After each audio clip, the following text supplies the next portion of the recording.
40회 자격시험 오후 홀수형 출제 경향을 살펴보면 필기와 실기 총 80문항 중 사례형, 순서 나열형, 그림 문제까지 13개로 평균 정도 출제되었고 기존에 자주 나오지 않던 문제가 2개 정도 출제되어 전체 난이도는 쉬운 편이었습니다. 지금부터 40회 요양보호사 자격시험 오후 홀수형 2교시 실기 45문항 문제풀이 출발! 문제 36번 침상에 누워있는 왼쪽 편마비 대상자의 식사 돕는 방법으로 옳은 것은 보기 1. 입안 왼쪽에 음식을 넣어준다. 2. 쿠션으로 오른쪽 상체를 지지해준다. 3. 왼쪽을 밑으로 하는 자세를 취하게 한다. 4. 상체를 높여주고 턱을 당긴 자세를 취하게 한다. 5. 식사 후 오른쪽 입안에 음식이 남아있는지 확인한다. 정답은 4번. 상체를 높여주고 턱을 당긴 자세를 취하게 한다. 자, 36번 우리 7기 시험의 첫 번째 문제입니다. 자, 이렇게 처음으로 나오는 우리 출제 단원이 있습니다. 항상 자, 요양보호 강론에서 신체활동 지원 이 파트에서 문제가 시작이 되고요. 자, 우리 실기 시험에서 가장 중요한 그리고 가장 많이 출제되는 단원이기 때문에 너무너무 중요합니다. 자, 평균 출제 빈도가 23개에서 25개가 언급이 됩니다. 자, 그 중에서도 첫 번째로 나오는 단원인 식사 영양 관리 파트가 먼저 항상 나오죠. 자, 여기에서는 출제가 항상 2개씩 나오고 있습니다. 자, 36번의 키워드는 왼쪽 편마비 대상자일 때 식사 돕는 방법입니다. 그래서 이것도 잘 나오는 문제죠. 답은 4번이죠. 그래서 상체를 항상 높이고 그러니까 앉히는 게 가장 이 사례나 연하 곤란을 좀 예방할 수 있죠. 그래서 상체는 항상 높이고 턱을 당긴 자세가 중요합니다. 1번에 입안 왼쪽에 음식을 넣어준다. 자, 음식을 넣어주는 것은 건강한 쪽에서 씹을 수 있죠. 그래서 왼쪽 편마비니까 이거는 마비 쪽에 넣어주는 것이 아니라 건강한 오른쪽에다가 넣어주는 게 맞죠. 2번 쿠션으로 오른쪽 상체를 지지해준다. 항상 우리가 지지를 해준다는 것은 건강하지 못한 마비 쪽을 지지해야 되죠. 그래서 오른쪽은 건강한 쪽이니까 의미가 없고 자, 마비 쪽인 왼쪽에다가 지지를 해야 되는 게 맞습니다. 그래야 안정된 자세를 유지할 수 있습니다. 3번 왼쪽을 밑으로 하는 자세를 취하게 한다. 항상 밑으로 내리는 쪽은 건강한 쪽이 밑으로 내려가야 안정된 자세를 유지할 수 있습니다. 그래서 오른쪽, 왼쪽이 아닌 오른쪽이 밑으로 내려가게 해야 됩니다. 5번 식사 후 오른쪽 입 안에 음식이 남아있는지 확인한다. 자, 입 안에 음식이 있는지 없는지 모르는 거는 마비 쪽인 경우에 감각이 없다 보니까 음식이 남아있는 줄 감이 없을 수 있거든요. 그래서 오른쪽이 아닌 자, 마비 쪽 왼쪽을 확인해 보는 게 정확합니다. 문제 37번 경관 영양을 하는 대상자를 돕는 방법으로 옳은 것은 보기 1. 영양액을 10ml 주사기로 제공한다. 2. 구토를 하는 경우 주입 속도를 늦춘다. 3. 영양액이 중력에 의해 흘러 들어가게 한다. 4. 영양액 주머니는 1일 1회 세척하여 말린다. 5. 영양액 주머니는 대상자의 위장 높이와 같게 한다. 정답은 3번 영양액이 중력에 의해 흘러 들어가게 한다. 자, 37번의 키워드는 경관영양 대상자 돕기 방법입니다. 이것도 자주 나오는 문제이죠. 자, 답은 3번이죠. 그래서 중력에 의해서 자연스럽게 흘러내려갈 수 있도록 그 영양액을 영양주머니에 넣어서 그 폴대에 수액병 끄는 그 폴대에 걸어서 적당한 속도로 들어가게 합니다. 위장으로. 1번 영양액을 10ml 주사기로 제공하는 거 아닌 거 아시겠죠? 자, 우리는 어디에다가 영양액 주머니에다가 넣어서 중력에 의해서 넣습니다. 2번 구토를 하는 경우 자, 속도를 늦춘다. 자, 구토를 하는데 이건 위험한 사인이죠. 질식이 올 수 있거나 기도로 지금 영양액이 흡인이 되어 가지고 지금 위험한 상황입니다. 그럴 때는 그냥 늦추어서만 되는 게 아닙니다. 무조건 잠그고 즉시 보고해야 되겠죠. 그래서 구토뿐만 아니라 뭐 청색증이 있을 때도 마찬가지입니다. 무조건 잠궈야 됩니다. 4번 영양액 주머니는 1일 1회 세척하여 말린다. 아니죠. 우리가 보통 영양액을 하루에 3회에서 4회 이렇게 나누어서 주거든요. 그래서 매번 그 주머니를 사용할 때마다 세척해서 말려 놓습니다. 5번 영양액 주머니는 대상자의 위장 높이와 같게 한다. 자, 위장 높이와 같게 하면 중력에 의해서 흘러 들어가게 할 수 없겠죠. 그래서 항상 위장보다 높게 위치합니다. 아까 그 폴대에 걸어서 들어가게 한다고 했죠. 이 외에 경관 영양과 관련한 우리가 돕기 방법 내용을 또 보자면요. 자, 비위관이 예를 들어 이제 빠졌다 했을 때는 그걸 발견했을 때는 우리가 요양보호사가 임의로 뭐 밀어넣건 해서는 절대 안 되고 빼도 안 되고 밀어넣어도 안 되고 그냥 즉시 보고하면 됩니다. 그리고 혹시 새거나 역류가 되면 이건 또 위험하죠. 바로 잠그고 즉시 보고하는 것이 원칙입니다. 문제 38번 고혈압 대상자의 알약 복용을 돕는 방법으로 옳은 것은 보기 1. 큰 알약은 작게 쪼개서 나누어 준다. 2. 처방약과 비처방약을 섞어 한 번에 준다. 3. 금식인 경우 복용 중인 혈압약을 건너뛴다. 4. 삼키기 쉽게 가루로 만들어 물에 섞어 준다. 5. 약을 떨어뜨릴 우려가 있으면 입안에 직접 넣어준다. 정답은 5번. 약을 떨어뜨릴 우려가 있으면 입안에 직접 넣어준다. 자, 38번 문제부터서는요. 자, 신체활동 지원 큰 단원 중에서도 이제 두 번째로 나오는 투약 돕기 요 소단원이 있죠. 자, 여기에 출제 빈도는 한 3개입니다. 평균. 그래서 알고 계셔야 되고 이 알약 복용 돕기 방법도 잘 나오죠. 자, 그래서 38번에는 답은 5번이고 1번 큰 알약은 작게 쪼개서 나누어 준다. 절대 우리가 요양보호사 임의로 그 알약을 뭐 쪼개거나 갈거나 해서는 안 된다고 했죠. 자, 그래서 쪼갤 수 없다. 임의로. 그래서 만약에 뭐 어르신들이 못 삼겨서 그거를 갈아야 되거나 쪼개야 되면 그냥 그 의료인한테 의뢰를 하면 됩니다. 그럼 다시 처방을 받아서 파우더로 이렇게 바꿔서 처방받으면 됩니다. 2번 처방약과 비처방약을 섞어 한 번에 준다. 자, 그렇게 되면 안 되겠죠.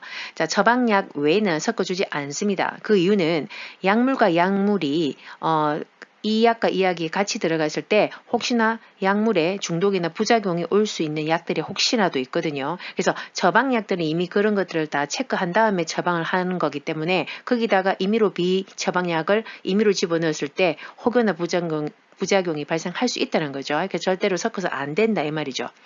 3번 금식인 경우에 복용 중인 혈압약을 건너뜁니까? 자, 혈압약 같은 경우는 아무래도 필수죠. 반드시 이 건너뛰는 것은 안 됩니다. 혈압이 상승될 수 있기 때문에. 그래서 아주 특별한 케이스 외에는 매일 투약하는 약물은 투여합니다. 특히 이제 혈압약 같은 경우에는 금식인 경우에도. 4번 삼키기 쉽게 가루로 만들어 물에 섞어준다. 자, 아까도 말씀드렸듯이 알약이라 해도 우리가 임의로 쪼개거나 뭐 가루로 내거나 해서는 안 된다고 했습니다.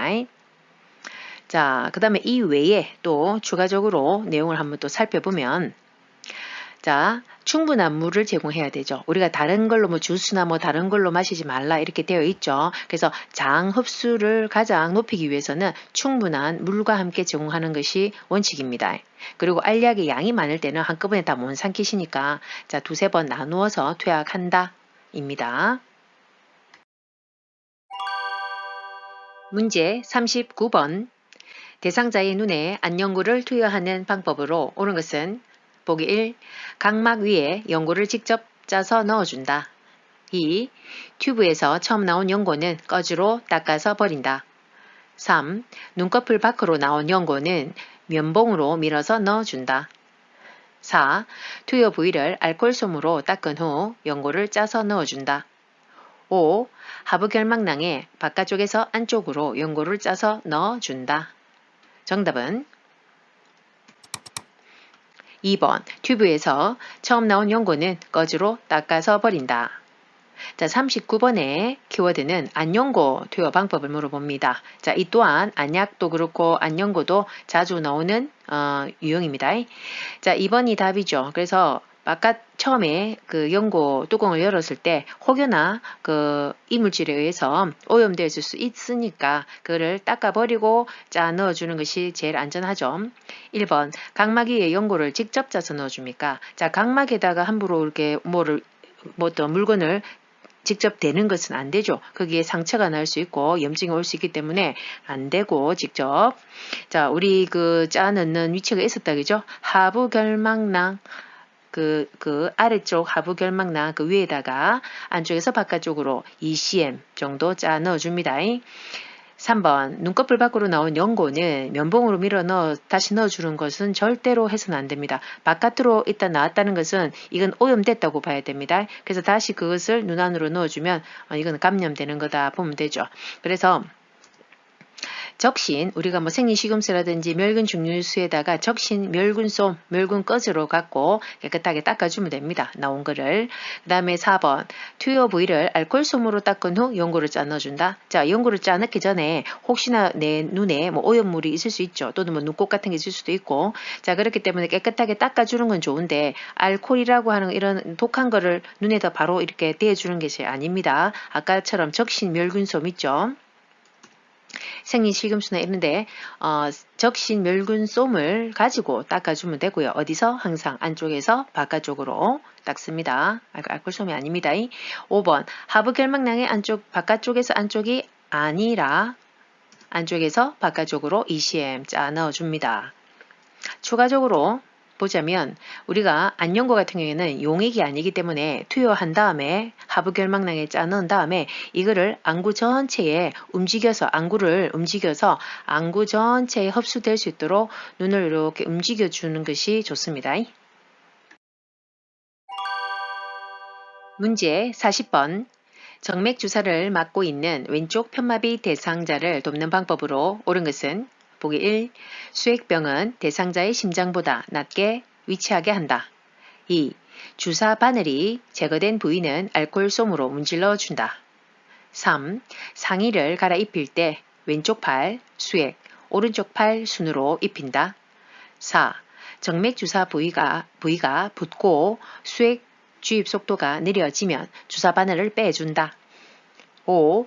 주입 속도를 스스로 조절하도록 조절기를 대상자 오른쪽 가까이에 둔다. 정답은 3번 상의를 갈아입힐 때는 왼쪽 팔 수액, 오른쪽 팔 순으로 입힌다. 자, 40번의 키워드는 정맥 주사 주입할 때 돕기 방법입니다. 특이사항은 왼쪽 편마비 대상자입니다. 자, 이때 우리가 수액을 꽂고 있는 대상자의 옷 갈아입히는 방법이 그 뒤에 보면 개인위생 파트에서 언급이 되었었죠. 근데 여기 좀 같이 좀 나오긴 했는데, 자, 답은 3번이죠. 그래서 갈아입히는데 여기서 입힐 때를 좀 물어보는 거죠. 입힐 때와 벗길 때의 순서가 다르잖아요, 그죠? 자, 입힐 때는 항상 옷에 여유가 있으니까 무슨 쪽부터 항상 마비된 불편한 쪽부터 집어넣어야 편하게 끼빌 수 있겠죠. 자, 그래서 지금 왼쪽이 편마비니까 왼쪽이 먼저 좀 왔죠. 그리고 수액이 있을 때는 항상 수액은 중간에 온다고 했습니다. 그 다음 이제 따라오는 것은 당연히 건강한 팔, 굽힐 수 있는 오른쪽 팔이 굽혀가지고 넣으면 되겠죠. 답이 3번. 자, 1번 수액병은 대상자의 심장보다 낮게 하면 안 되겠죠. 혈액이 정맥에서 피가 역류가 됩니다. 자, 그래서 항상 심장보다 높게 해야 됩니다. 2번 주사 바늘이 제거된 부위는 알코올솜으로 문지르거나 비비거나 하면 피멍이 된다고 했습니다. 혈관이 손상이 오면서. 그래서 1, 2분 정도 꾹 눌러주고 절대 비벼서는 안 됩니다. 4번 정맥 주사 부위가 붓거나 또 수액의 주입 속도가 느려지면 주사 바늘을 빼준다. 자, 빼주는 건 우리가 하는 게 아니죠. 이건 의료행위이기 때문에. 그래서 기타 붉어지거나 통증이 심할 때도 일단은 조절기를 잠근 다음에 즉시 보고하는 것이 맞습니다. 5번 주입 속도를 스스로 조절하도록 조절기를 대상자 가까이에 둔다. 이건 전혀 말이 안 되는 내용입니다. 자, 이런 주입 속도를 체크하는 것은 우리가 해야 되겠죠. 그래서 항상 일정하게 속도가 유지되는지 수시로 확인하는 그게 중요합니다. 문제 41번.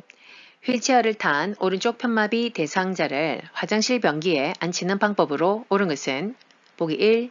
대상자의 양팔을 잡고 돌려 앉힌다. 2. 대상자의 두 발이 바닥에 닿지 않게 앉힌다. 3. 오른쪽 다리에 힘을 주게 하여 엉덩이를 이동시켜 앉힌다. 4. 양팔을 대상자의 겨드랑이에 넣어 등을 감싸 몸을 일으킨 후에 90도 회전시켜 앉힌다.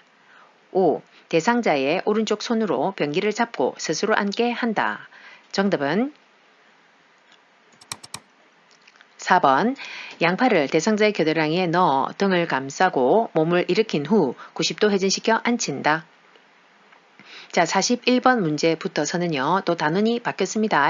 전체 신체활동 지원 그 파트에서 이제 배설돕기 파트로 지금 옮겨졌습니다. 자, 여기에 출제 빈도는 5개고, 출제 빈도 높습니다. 5개는.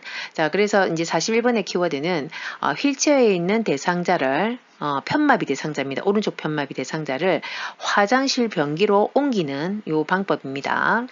결국은 화장실 사용 돕기이죠. 자, 답은 4번이고요. 자, 1번에 대상자의 양팔을 잡고 돌려 앉힌다.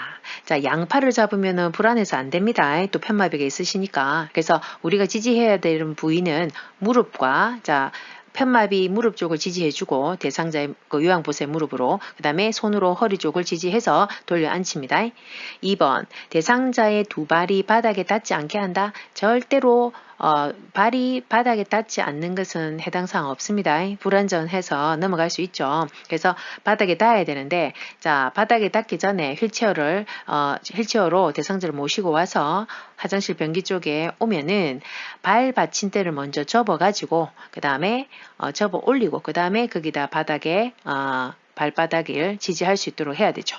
그 다음에 3번 오른쪽 다리에 힘을 주게 하여 엉덩이를 이동시킨다. 자 오른쪽 다리는 지금 편마비죠. 그러면 뭐 이렇게 힘을 주어서 지지할 수 없습니다. 그래서 회전을 시킬 때 건강한 다리에 힘을 주게 해서 회전시키는 것이 안정감이 있죠. 5번 대상자의 오른쪽 손으로 변기를 잡는다. 오른쪽은 지금 마비가 있다 했습니다. 그러면 힘이 없기 때문에 잡을 수가 없죠. 그래서 건강한 쪽인 왼쪽으로 변기를 잡도록 해야 되겠습니다. 그래서 휠체어를 어쨌든 건강한 쪽으로다가 갖다가 뭐 30도 45도 뭐 각도로 붙이든지 하는 거죠. 정리하십시오. 문제 42번.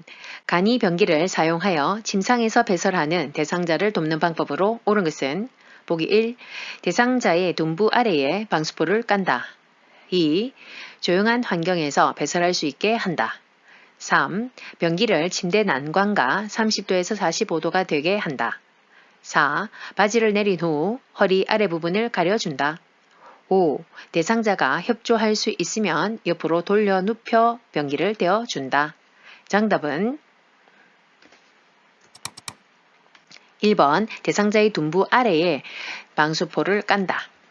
자, 42번의 문제는 우리가 그 배설 돕기에서도 간이 변기를 사용하는 침상 배설에 대한 내용입니다. 자, 이 문제는 무조건 언급되는 문제이기 때문에 잘 정리해 두십시오. 침상 배설에 대해서는. 답은 1번이죠. 자, 2번 조용한 환경에서 배설할 수 있게 한다. 자, 너무 조용하면 배설하기가 조금 수치심이 느낄 수 있죠. 소리가 나고 하니까. 자, 그래서 너무 조용해서는 안 되고 대상자의 프라이버시를 위해서는 변기 밑에다가 화장실을 좀 깔아준다든지 화장지를 그 다음에 TV를 좀 켜준다든지 음악을 튼다든지 이렇게 하는 게 안정적이겠죠. 심리적으로. 그 다음에 3번 변기를 침대 난간과 30에서 45도가 되게 놓는 것은 간이 변기가 아니라 우리가 이동 변기를 사용할 때 침상 옆에다가 건강한 쪽으로 이렇게 30, 45도 대주는 거죠. 자, 그래서 해당 사항이 없습니다. 근데 간이 변기 같은 경우에는 어떻게 하냐면 그냥 따뜻한 물로 우리가 이제 갖고 오기 전에 데워가지고 그 차가우면 그 수축이 와서 배변이나 변이를 또 감소시킬 수 있기 때문에 데운 상태에서 갖고 와서 항문이 변기 중앙에 오도록 평행하게 이렇게 넣어주면 되죠. 4번 바지를 내린 후 허리 아래 부분을 가려준다. 자, 바지를 내리기 전에 뭘 가려줘야지 대상자가 수치심을 덜 느끼겠죠. 자, 그래서 이거 반대죠. 그래서 이 순서를 꼭 기억하시면 됩니다. 먼저 우선 방수포를 아까 둔부 아래에 먼저 항상 깔고 그 다음에 무릎 덮개로 덮어주고 그죠? 하체를 덮어줘야 되죠. 그 다음에 허리 아래로 그 다음에 바지를 내려야 되죠. 그 다음에 이제 거기다가 간이변기를 대주고 자, 그 다음에 이제 배변을 좀 더 잘 할 수 있도록 힘이 잘 들어갈 수 있는 자세, 침상을 침대 머리로 올려주는 요렇게 순서가 진행이 되는 것을 꼭 정리 기억하십시오. 5번 대상자가 그래서 이거는 틀린 거고요. 그 다음에 대상자가 협조를 할 수 있으면 옆으로 돌려 눕힐 필요가 없죠. 자, 옆으로 돌려 눕힌다는 것은 협조가 불가능할 때 옆으로 돌려서 또 변기를 넣었다가 다시 돌리고 이렇게 하는 건데 자, 협조가 가능할 때는 어떻게 하냐 하면은 한 손으로 요양보호사의 한 손으로 대상자의 허리 밑을 지지해주면 대상자는 무릎을 굽힌 상태에서 둔부를 들게 하는 거 그리고 이제 변기를 넣어주면 되는 것입니다. 꼭 정리하십시오. 문제 43번 이동 변기를 사용하여 배설하는 대상자를 돕는 방법으로 옳은 것은 보기 1. 배설 중에는 하반신을 수건으로 덮어준다. 2. 배설 후에는 물티슈로 손을 닦는다. 3. 변기를 차갑게 하여 변이를 자극한다. 4. 변기 앞에 미끄럼 방지 매트를 깔아준다. 5. 변기의 높이는 침대보다 낮게 한다. 정답은 1번 배설 중에는 하반신을 수건으로 덮어준다. 자, 43번의 키워드는 이동변기 사용 방법입니다. 이 또한 또 잘 좀 나오는 거죠. 자, 답은 1번이고 2번 배설 후에는 물티슈로 손을 닦는다. 자, 물티슈로만 손을 닦아서는 위생적으로 좀 곤란하겠죠. 자, 그래서 물과 비누로 깨끗하게 손을 씻기는 것입니다. 3번, 변기를 차갑게 하여 변이를 자극한다. 안 되겠죠. 항상 변기 사용 전에 이것을 따뜻하게 데워야 된다고 했습니다. 따뜻한 물로. 4번, 변기 앞에 미끄럼 방지 매트를 깔아준다. 변기 앞에 하는 것은 의미가 없고 미끄럼 방지 매트 그 밑에다 변기 밑에다가 그 매트를 깔아주는 것입니다. 그래야 변기가 움직이지 않도록 하죠. 5번 변기의 높이는 침대보다 낮게 해서는 안 되고 동일하게 같아야 됩니다. 그래야 침상에서 변기로 이동할 때나 변기에서 침상으로 이동할 때 높이가 같아야지 낙상이 예방이 됩니다. 자, 추가적으로 또 우리가 좀 알아야 되는 것을 한번 언급해 보면요. 일단 그 대상자가 변이를 좀 못 느낄 때, 그러니까 배설하기가 좀 어려울 때는 미지근한 물입니다. 미지근한 물로 항문과 요도 쪽을 그 미지근한 물로 기얹어 주어서 자극을 좀 해준다라고 되어 있죠. 그리고 항상 배설을 하고 나면 그 변기통을 기죠. 즉시 그 배설물을 처리를 비우고 환기를 깨끗하게 해줘야 됩니다.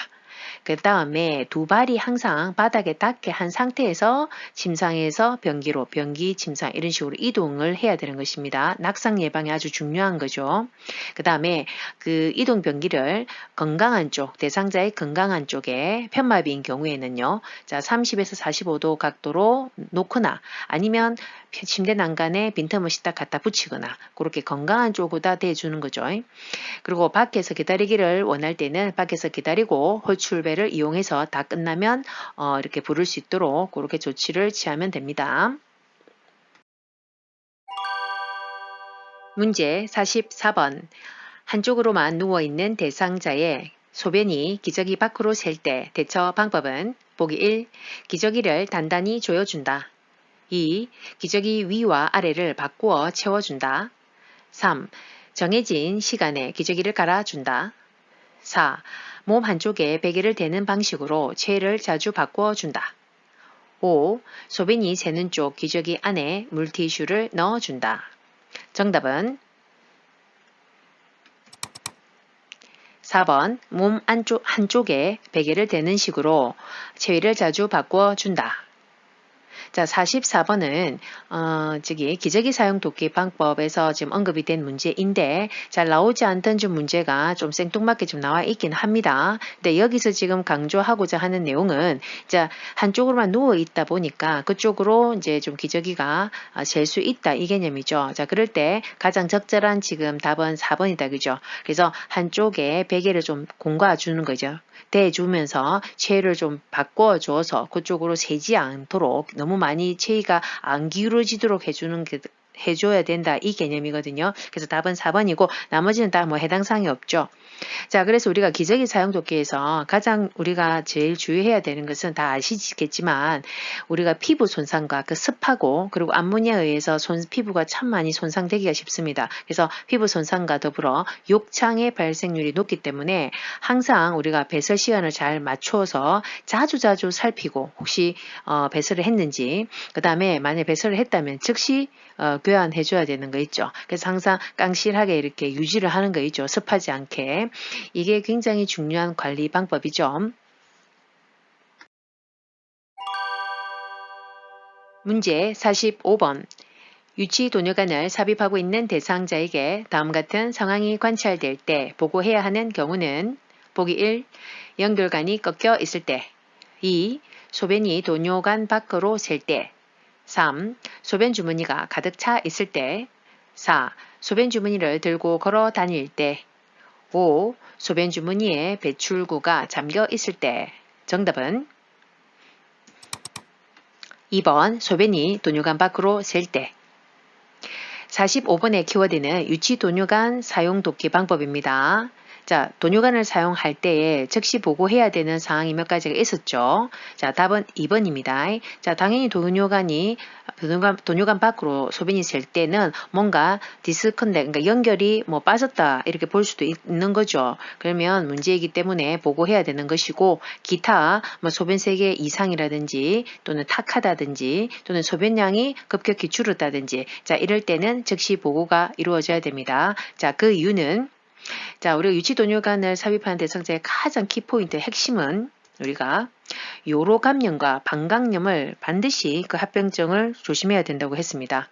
제일 그러니까 발생의 빈도가 높습니다. 자, 그래서 이것을 예방하기 위해서는 소변의 양도 또는 색깔도 또는 뭐 탁함도 이런 것들을 한 2~3시간마다 항상 점검을 하는 것이 중요하고 그리고 이상이 있을 때는 즉시 보고해야 되는 것이 원칙입니다.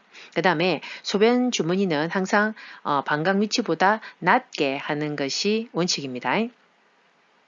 자, 소변이 역류되지 않도록 그 다음에 금기가 아닌 이상 뭐 신부전, 신부전 이런 금기 사항이 아닌 이상은 수분 섭취를 권장해서 요로감염, 방광염을 좀 예방해야 되는 것이고 그 다음에 심하게 그 소변줄이 당겨지지 않도록 해야 되겠죠. 왜냐하면 당겨지면 요도의 점막에 손상이 올 수 있기 때문에 자, 이러한 여러 가지 요로감염과 관련한 또는 이런 점막의 손상과 관련한 것을 주의해야 되는 것이 우리가 돕기 방법에 포함이 됩니다.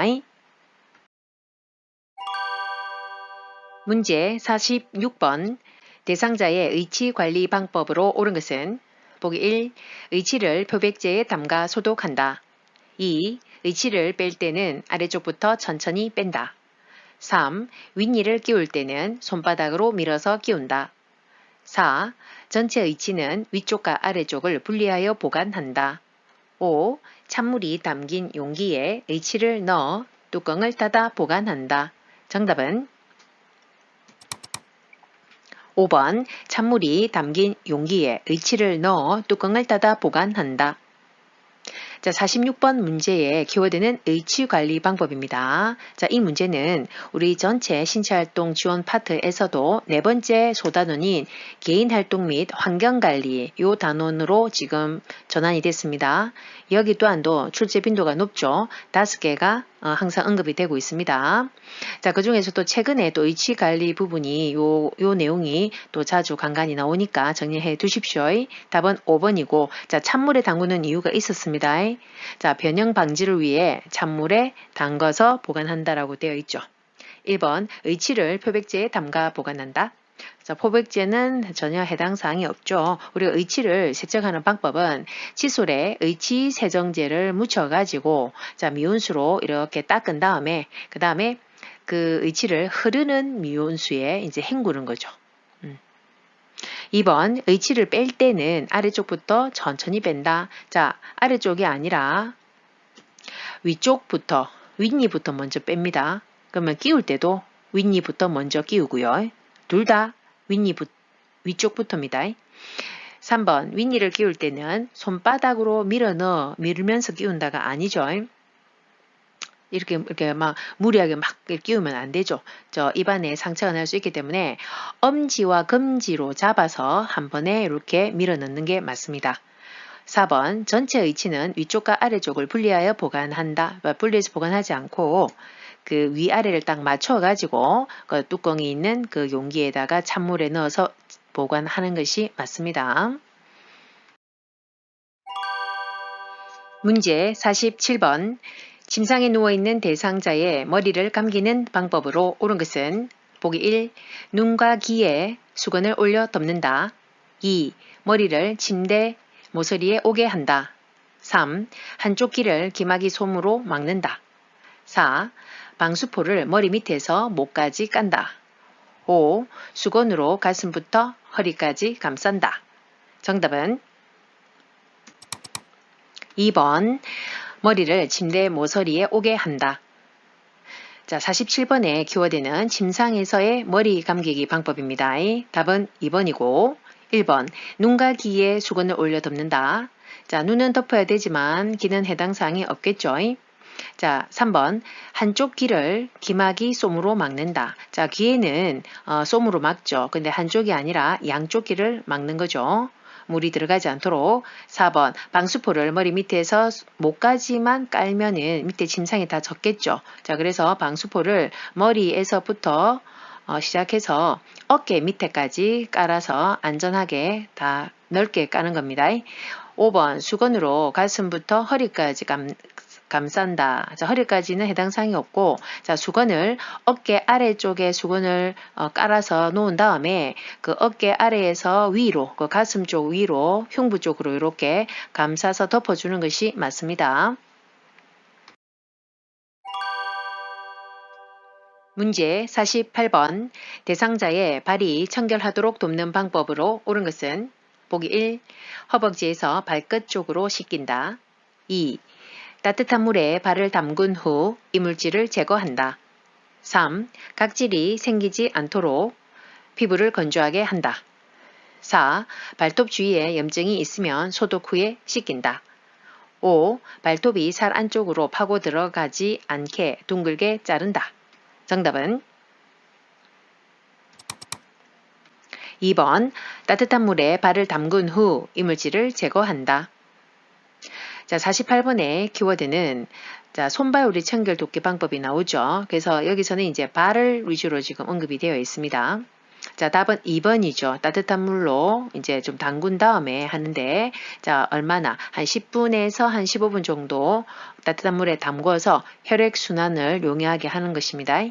1번, 허벅지에서 발끝 쪽으로 씻긴다. 이것은 발 쪽에 청결 돕기에 나오는 것이 아니라, 자, 침상 목욕에서 우리가 하지를 씻기는 방법이었죠. 발끝 쪽에서 허벅지 쪽으로, 심장 부위 쪽으로 이렇게 혈액순환을 돕기 위해서 닦는 게 맞죠. 이렇게 발끝에서 허벅지 쪽으로. 근데 이제 발 청결 돕기에서는 이렇게 하는 것이 아니고 발가락 사이를 씻고 헹구는 것이 맞습니다. 3번 각질이 생기지 않도록. 자, 각질은 피부가 건조하기 때문에 생기는 것이죠. 자, 그래서 건조하게 놔두면 안 되죠. 그래서 오일이라든지 로션을 충분히 발라야 됩니다. 4번 발톱 주위에 염증이 있으면 소독 후에 씻긴다. 자, 염증이 있으면 우리가 함부로 씻어서는 안 되죠. 그래서 이상이 있을 때는 즉시 보고를 해서 처치가 되도록 해야 됩니다. 5번 발톱이 살 안쪽으로 파고들지 않도록 둥글게 자른다. 자, 발톱은 둥글게 자르면 안 된다고 했죠. 자, 발톱은 일자로, 손톱은 둥글게. 이렇게 정리하십시오.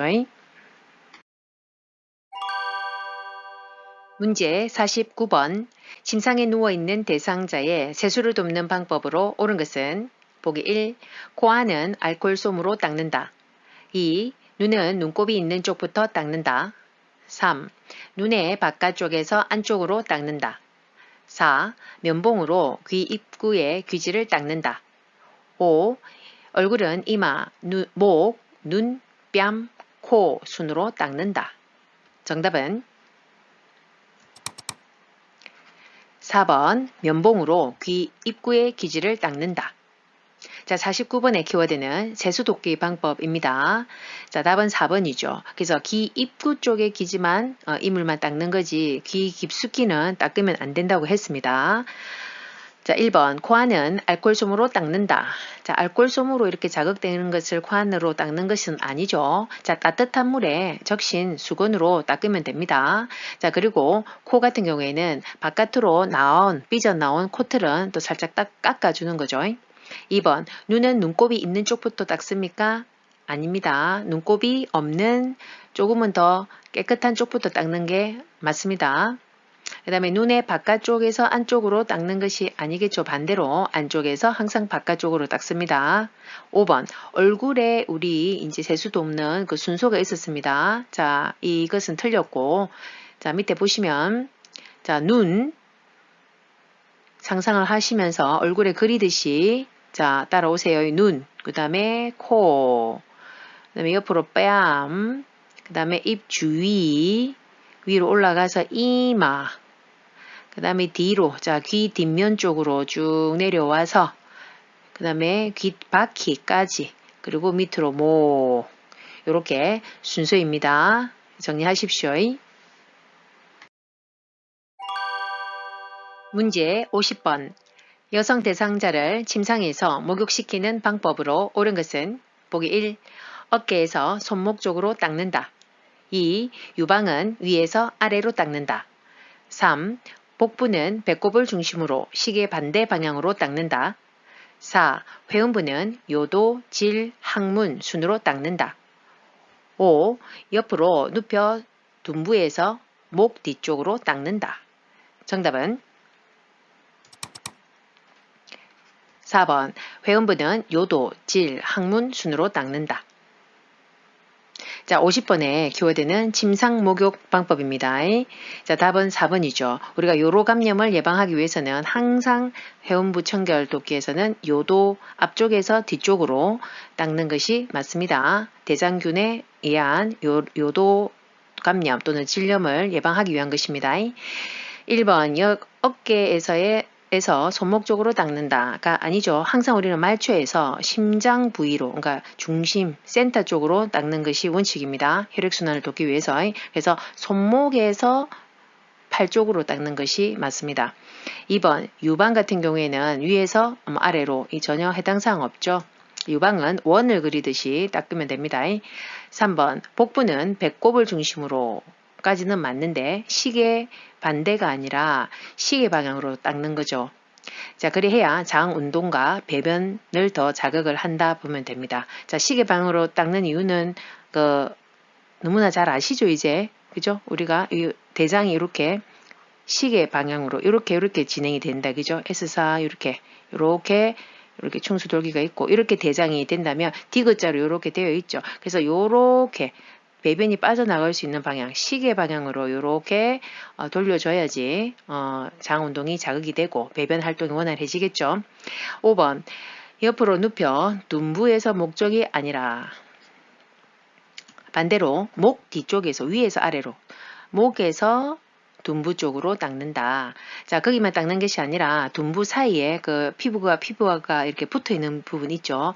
자, 항문 사이. 자, 둔부 사이와 항문 쪽, 그쪽도 그 욕창이 잘 올 수 있습니다. 발진이 심하고. 그래서 둔부 사이와 항문까지 꼼꼼히 닦아드리면 됩니다. 문제 51번. 다음 그림과 같이 앉아있는 대상자를 침대 위로 옮길 때 요양보사의 신체 손상을 예방하는 방법으로 옳은 것은 보기 1. 척추 안정성을 높이기 위해 몸통의 작은 근육을 사용한다. 2. 대상자와 일정한 거리를 두고 덜어 이동시킨다. 3. 무릎을 굽히고 양다리에 체중을 실어 들어 올린다. 4. 방향 전환 시 다리는 고정하고 몸통을 돌린다. 5. 빠른 반동을 이용하여 신속하게 이동시킨다. 정답은 3번 무릎을 굽히고 양다리에 체중을 실어 들어 올린다. 자, 51번 문제부터서는요. 저 신체 활동 지원 큰 단원 중에서도 자, 체위 변경 및 이동 돕기 요 파트로 지금 넘어왔습니다. 여기도 출제 빈도가 높죠. 5개 정도 항상 출제되고요. 그리고 난이도가 좀 높은 단원이기 때문에 잘 정리해 두십시오. 51번의 키워드는 신체 손상 예방을 위한 우리 방법들 있었죠. 자, 그 내용입니다. 그래서 답은 3번이고 무릎을 굽히면 우리가 무게중심이 낮아지죠. 그래야 더 안정된 자세를 취할 수 있고 또 추가하자면 다리를 벌려서 지지면을 넓혀야지 더 안정감이 있습니다. 1번 척추 안정성을 높이기 위해 몸통의 작은 근육을 사용한다. 아니죠. 자, 다리와 몸통의 큰 근육을 사용한다 라고 되어 있었죠. 2번 대상자와 일정한 거리를 두고 들어 올린다. 아닙니다. 일정한 거리를 두면 허리가 굽어지기 때문에 항상 몸 가까이에 이렇게 거리를 두면 안 되고 몸 가까이에서 항상 이동을 해야 되고 그 다음에 허리와 가슴 사이로 이렇게 뭘 들어 올리는 것이 더 안정감 있죠. 그래야 허리를 안 숙이겠죠. 4번 방향 전환 시 다리는 고정하고 몸통을 돌린다. 자, 몸통을 돌리면 허리가 또 이렇게 옆으로 돌아가니까 발과 다리를 돌려서 방향을 전환해야 됩니다. 그러니까 다리를 고정하지 말고 발과 다리를 돌려야 된다 이 말이죠. 5번 빠른 반동을 이용하여 신속하게 이동시킨다. 자, 신속한 것은 항상 무리가 따르죠. 갑작스런 동작은 피해야 됩니다. 문제 52번 협조할 수 없는 대상자가 다음 그림과 같이 누워있을 때 두 명의 요양보호사가 대상자를 침대 머리 쪽으로 옮겨 눕히는 순서는 가. 한쪽 팔은 어깨와 등 밑, 다른 한쪽 팔은 둔부와 대퇴를 지지하여 두 사람이 동시에 침대 머리 쪽으로 옮긴다. 나. 침대 매트를 수평으로 한다. 다. 대상자의 무릎을 세워 발바닥이 침대 바닥에 닿게 한다. 라. 베개를 침대 머리 쪽으로 옮긴다. 마. 불편한 곳이 있는지 확인하고 문제가 있으면 해결한다. 자, 시간을 드리겠습니다. 1번부터 5번까지 보기를 보시고 체크하십시오.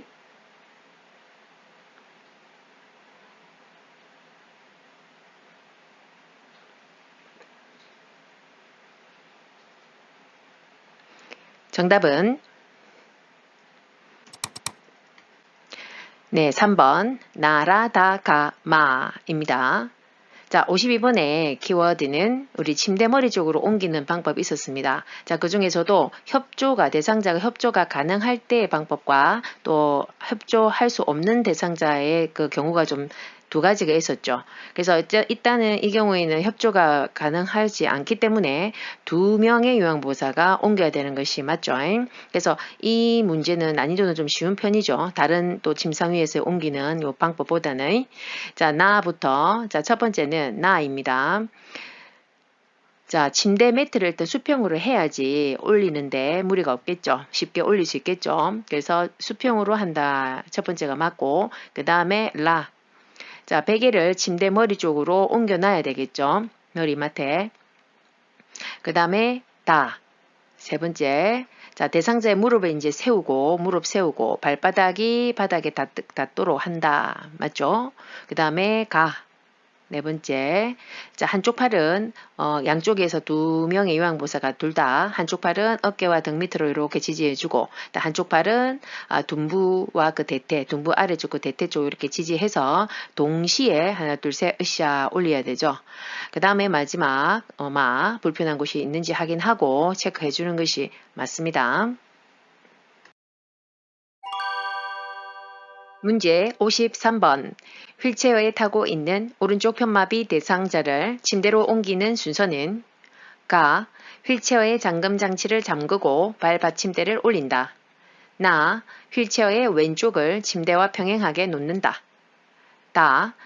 대상자의 왼쪽 손으로 침대를 지지하게 한다. 라. 대상자의 발이 바닥을 지지하게 한다. 마. 대상자의 허리와 등을 지지하고 일으켜 침대에 돌려 앉힌 후 다리를 들어 올려 침대에 눕힌다. 자, 시간을 드리겠습니다. 1번부터 5번까지 체크하시고 혹시나 시간이 부족하시면 화면 정지를 누른 후 체크하십시오.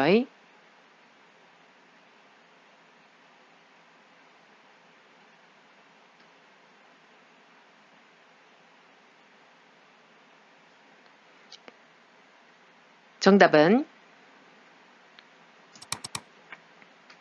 4번 나가라다마 입니다. 자, 53번의 키워드는 휠체어에서의 이동 돕기 중에서 휠체어에서 침대로 이동하는 방법을 물어보는 것입니다. 또 순서 나열형이죠. 자, 근데 이 앞에 문제, 최근의 문제에서는 이제 침대에서 휠체어로 또 옮기는 방법도 나왔는데, 요 순서 나열형이, 자, 이거 뭐 비슷비슷하니까.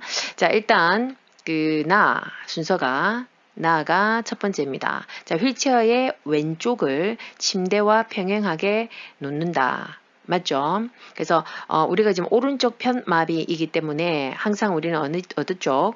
자, 대상자의 건강한 쪽에 휠체어를 갖다 놓는 거죠. 침대 쪽에다가. 근데 평행하게 놓기도 하지만 어떻게 놓습니까? 건강한 쪽 30도에서 45도 각도로 비스듬히 놓기도 합니다.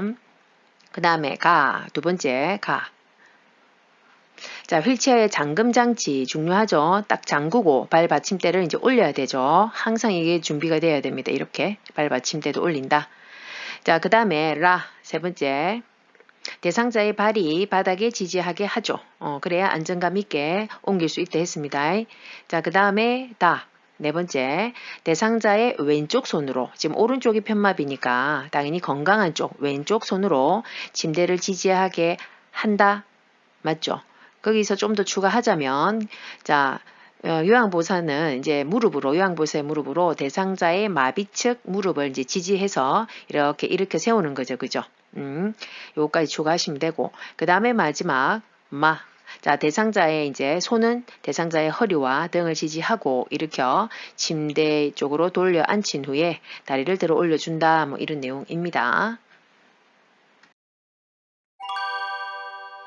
문제 54번. 다음 그림과 같이 지팡이를 사용하는 왼쪽 편마비 대상자가 버스에서 내리는 순서는 보기 1. 지팡이 왼발 오른발 2. 지팡이 오른발 왼발 3. 왼발 지팡이 오른발 4. 오른발 지팡이 왼발 5. 오른발 왼발 지팡이. 정답은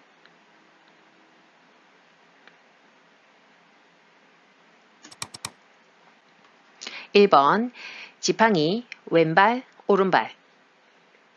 자, 54번의 키워드는 지팡이 보행 돕기 방법입니다. 자주 나오는 문제입니다. 정리하셔야 되고, 자, 특히 이제 왼쪽 편마비 대상자가 버스에서 내려오는 순서입니다. 지금 내리는 순서. 자, 그럼 올라갈 때 순서와 뭐 내려오는 순서는 우리가 달랐죠. 항상 우리는 먼저 지팡이가 먼저 자리 잡아야 된다 했습니다. 그래서 그러면 지팡이에 해당되는 것은 요 1, 2번 밖에고 나머지는 해당 사항이 없죠. 그럼 1, 2번 중에서 답인데 우리가 체크를 한번 해보면요. 자, 일단 크게 두 가지 케이스가 있죠. 계단을 내려갈 때 또는 평지를 이동할 때, 그러니까 많이 힘을 안 줘도 될 때의 경우다겠죠. 이거는 편하게. 그 다음에 하나는 계단을 오를 때, 요 크게 두 개로 나뉘어지죠. 그럼 지금 여기 있는 에서는 버스에서 좀 내리는 순서니까 여기에 두 번째 여기에 해당되겠다. 그죠? 그럼 항상 먼저 지팡이는 먼저 나와 있다 했고, 그 다음에 내려가거나 이동할 때, 평지에서는 그렇게 많이 힘을 많이 안 줘도 되니까 중간에 뭐 마비된 다리, 마비다리 여기 딱 들어오면 됩니다. 그 다음에 따라오는 거는 뭐 건강한 쪽이겠죠. 그래서 지팡이 마비 쪽 건강한 쪽 요렇게. 그 다음에 이거는 이제 계단 오를 때는 반대겠죠. 항상 지팡이가 먼저다. 그 다음에 올라가야 되니까 더 힘을 써야 되니까 자 건강한 다리가 중간에 들어가고 그 다음에 마비 쪽이 따라오면 됩니다. 자, 그래서 지금 지팡이가 먼저 왔고 지금 내려오는 거니까 뭐 힘을 많이 안 들어가도 되죠. 그래서 마비 쪽. 자, 왼쪽이 지금 편마비니까 왼발, 그 다음에 건강한 쪽, 오른발 이렇게 맞습니다. 문제 55번. 오른쪽 발목을 접질린 대상자를 부축할 때 요양보호사의 어깨에 걸치는 대상자의 팔 A와 지지해야 하는 대상자의 신체 부위 B는 보기 1. 왼쪽 팔, 왼쪽 손목 2. 왼쪽 팔, 오른쪽 손목 3. 오른쪽 팔, 허리 4. 오른쪽 팔, 왼쪽 손목 5. 오른쪽 팔, 오른쪽 손목. 정답은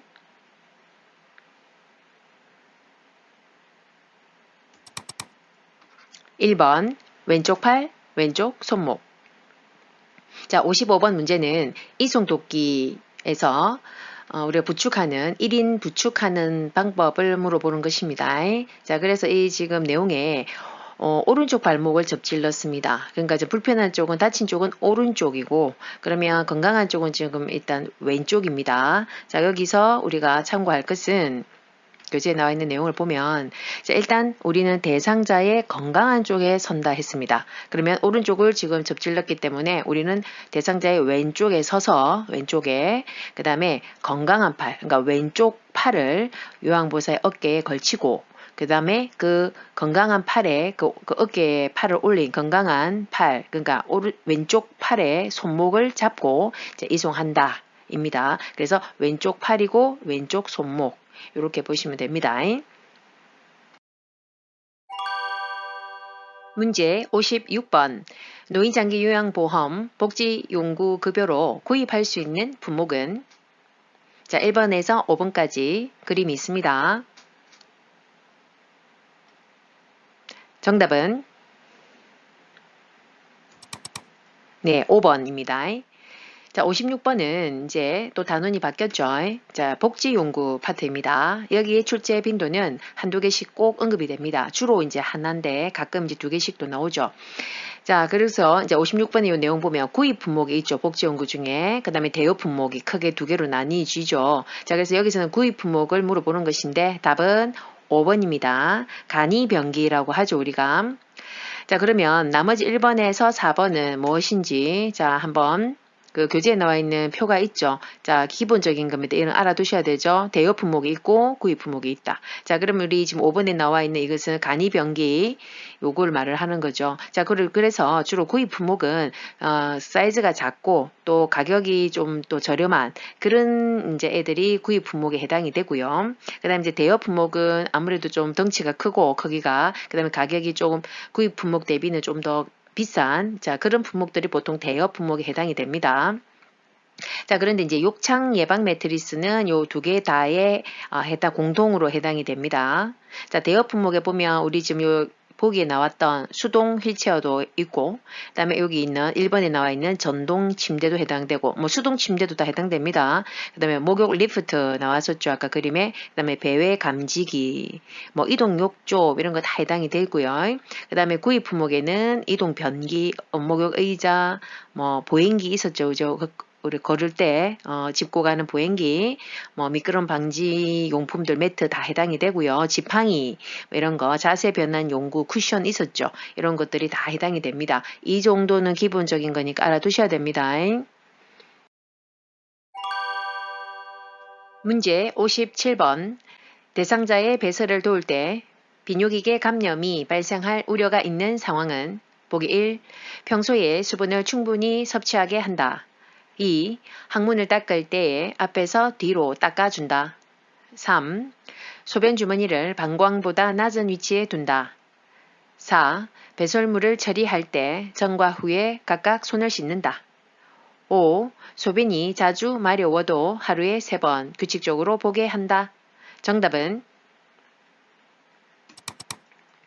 네, 5번 소변이 자주 마려워도 하루에 3번 규칙적으로 보게 한다. 자, 57번에 이제 문제부터서는요, 우리 신체활동 지원 큰 단원 중에서도 자, 감염성 질환 예방 요 파트로 또 바뀌었습니다. 여기서의 출제 빈도도 1개에서 2개 정도 꼭 나옵니다. 자, 57번은 이제 전반적인 우리 감염 예방을 위한 개인위생적인 것을 물어본 것입니다. 자, 답은 5번이고, 자, 그러면 우려가 되는 상황이니까 감염의 우려가 있으니까 5번은 틀린 거다, 그죠? 그래서 하루에 3번만 보고 하면 안 되죠. 소변이든 대변이든 항상 배뇨나 변이를 느낄 때는 반드시 즉시 보게 해야 되는 것이 맞죠. 아니면 뭐 방광염, 요로감염이 올 수 있다 했습니다. 나머지는 다 뭐 옳게 대처한 거죠. 뭐 물 수분 섭취하는 거, 그 다음에 앞에서 뒤로 닦아주는 거, 그 다음에 방광보다 낮은 위치에 소변 주머니, 우리 유치도뇨관 꽂고 있을 때 관리하는 방법이죠. 그리고 당연히 배설존으로 손 깨끗이 물과 비누로 씻는 것, 이거 다 잘한 것이죠. 문제 58번. 화재를 예방하기 위해 지켜야 하는 안전수칙은 보기 1. 요리가 끝날 때까지 주방에 있는다. 2. 실내 소화기 위치를 자주 바꿔 놓는다. 3. 세탁물은 전열기구 바로 옆에 널어 말린다. 4. 냄새를 제거하기 위해 거실에 향초를 켜둔다. 5. 콘센트 하나에 여러 개의 전열기구 플러그를 꽂는다. 정답은 1번 요리가 끝날 때까지 주방에 있는다. 자, 58번 문제는 또 단원이 바꿨습니다. 자, 신체활동 지원에서 이제 마지막 단원, 자, 안전관리 파트입니다. 자, 여기서도 출제는 항상 2개씩 언급이 됩니다. 자, 58번의 키워드는 화재 예방관리에 대한 내용입니다.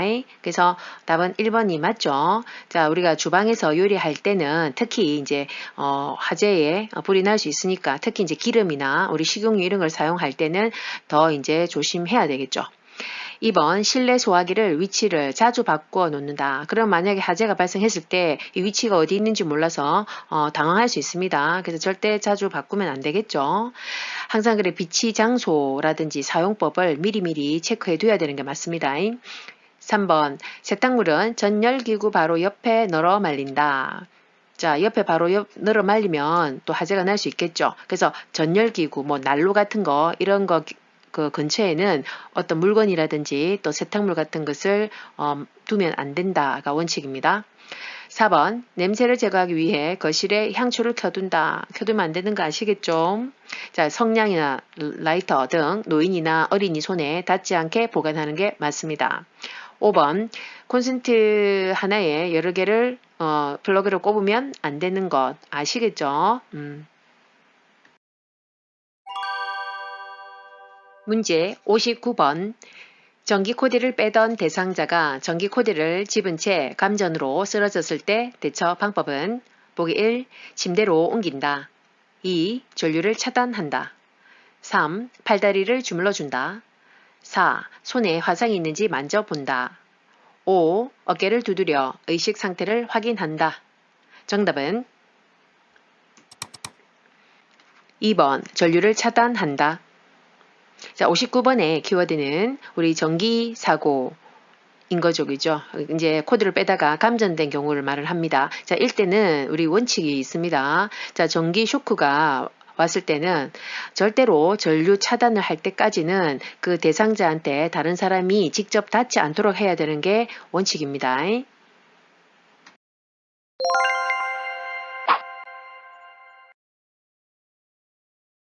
어여님들도 열심히 따라와 주이소.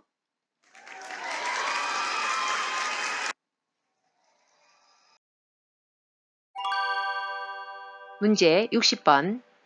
제가 대상자의 주방을 위생적으로 관리하는 방법으로 옳은 것은 보기 1. 기름기가 많은 그릇부터 설거지한다.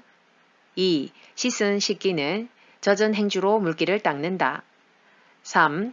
그물형 수세미보다 스펀지형 수세미를 사용한다. 4.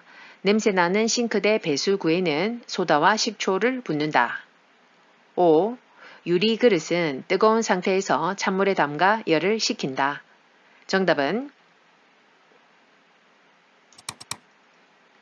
4번 냄새나는 싱크대 배수구에는 소다와 식초를 붓는다. 자, 60번 문제부터서는요, 이제 큰 단원이 또 바뀌었습니다. 자, 요양보호 강론에서 일상생활 및 개인활동 지원 단원으로 바뀌었고, 자, 여기에 출제 빈도는 한 2개에서 3개, 주로 한 3개가 보통 많이 나오죠. 근데 큰 단원의 범위 대비는 출제 빈도는 좀 낮은 편입니다. 자, 60번에 특히 이 문제는 자, 식기와 주방의 위생 관리에 대한 내용입니다. 그래서 답은 4번이고, 자, 냄새나는 싱크대에는 우리가 소다와 식초를 사용하는 것이고, 자, 1번, 기름기가 많은 그릇부터 설거지한다. 가 아니라, 자, 기름기가 적고 또 음식이 덜 묻은 것부터 씻는 것이 맞죠. 2번, 씻은 식기는 젖은 행주로 물기를 닦는다. 이러면 또 거기 이제 행주에 있는 또 균이 또 이렇게 오염될 수 있기 때문에, 자, 행주로 닦지는 마시고 어긋나게 이렇게 엎어 놓아 가지고 물기를 건조시키는 것이 맞습니다. 3번, 그물형 수세미보다 스펀지를 사용한다. 아니죠. 오히려 자, 거물형이 더 위생적이라고 했습니다. 위생적. 예. 자, 그 다음에 5번. 유리그릇은 뜨거운 상태에서 찬물에 담가 열을 식힌다. 자, 유리그릇을 바로 뜨거운 데서 바로 찬물로 이렇게 담그면, 자, 깨질 위험이 있기 때문에 주의해야 된다고 했습니다. 문제 61번. 대상자의 침구류 A와 선택시 고려사항 B를 옳게 연결한 것은 보기 1. 이불, 두껍고 무거운 것. 2. 이불 커버, 거칠고 모직물로 된 것. 3. 베개, 열에 강하고 촉감이 좋은 것. 4. 시트, 풀을 먹이고 재봉선이 있는 것. 5. 매트리스, 푹신하고 습기를 흡수하는 것. 정답은 3번 베개, 열에 강하고 촉감이 좋은 것. 자, 61번 문제의 키워드는 침상 청결관리 중에서 침구류를 선택하는 기준을 물어보는 것이죠. 자, 답은 3번 베개입니다. 열에 강하고 촉감도 좋고 거기다가 추가로 자, 습기를 흡수하지 않는 것이 좋습니다. 1번 이불, 두껍고 무거운 것이 아니겠고, 자, 따뜻하고 가볍고 부드럽고 또 보습성까지 있는 것이 좋습니다. 2번 이불 커버는 거칠고 모직물로 된 것은 안 되겠죠. 거칠거칠한 피부에. 자, 감촉이 좋은 면 제품이 좋습니다. 4번 시트, 풀을 먹이고 재봉선 있다. 이것도 이렇게 되면 다 자, 욕창의 원인이 이게 다 된다고 하죠. 그래서 소재가 두껍고 풀을 먹이고 재봉선이 있는 것은 다 욕창이 배겨가지고 원인이 될 수 있습니다. 5번 매트리스. 자, 푹신하고 습기를 잘 흡수한다. 자, 푹신하고 뭐 습기가 있으면 안 좋죠. 자, 단단하고 탄력성이 있어야 되고 지지력과 그 다음에 습기는 배출되는 것이 좋습니다. 문제 62번. 대상자의 일상 업무를 대행하는 방법으로 옳은 것은 보기 1. 보호자에게 업무 대행 목적을 확인한다. 2. 물품 구매 시 요양보호사의 물품도 함께 구입한다. 3. 대상자의 요구가 있을 때는 업무 관계자와 연결한다. 4. 업무 대행을 완료한 후 경과를 한꺼번에 설명한다. 5. 서류 발급 업무 대행 전 요양보호사의 인감증명서를 발급받는다. 정답은 3번 대상자의 요구가 있을 때에는 업무 관계자와 연결한다.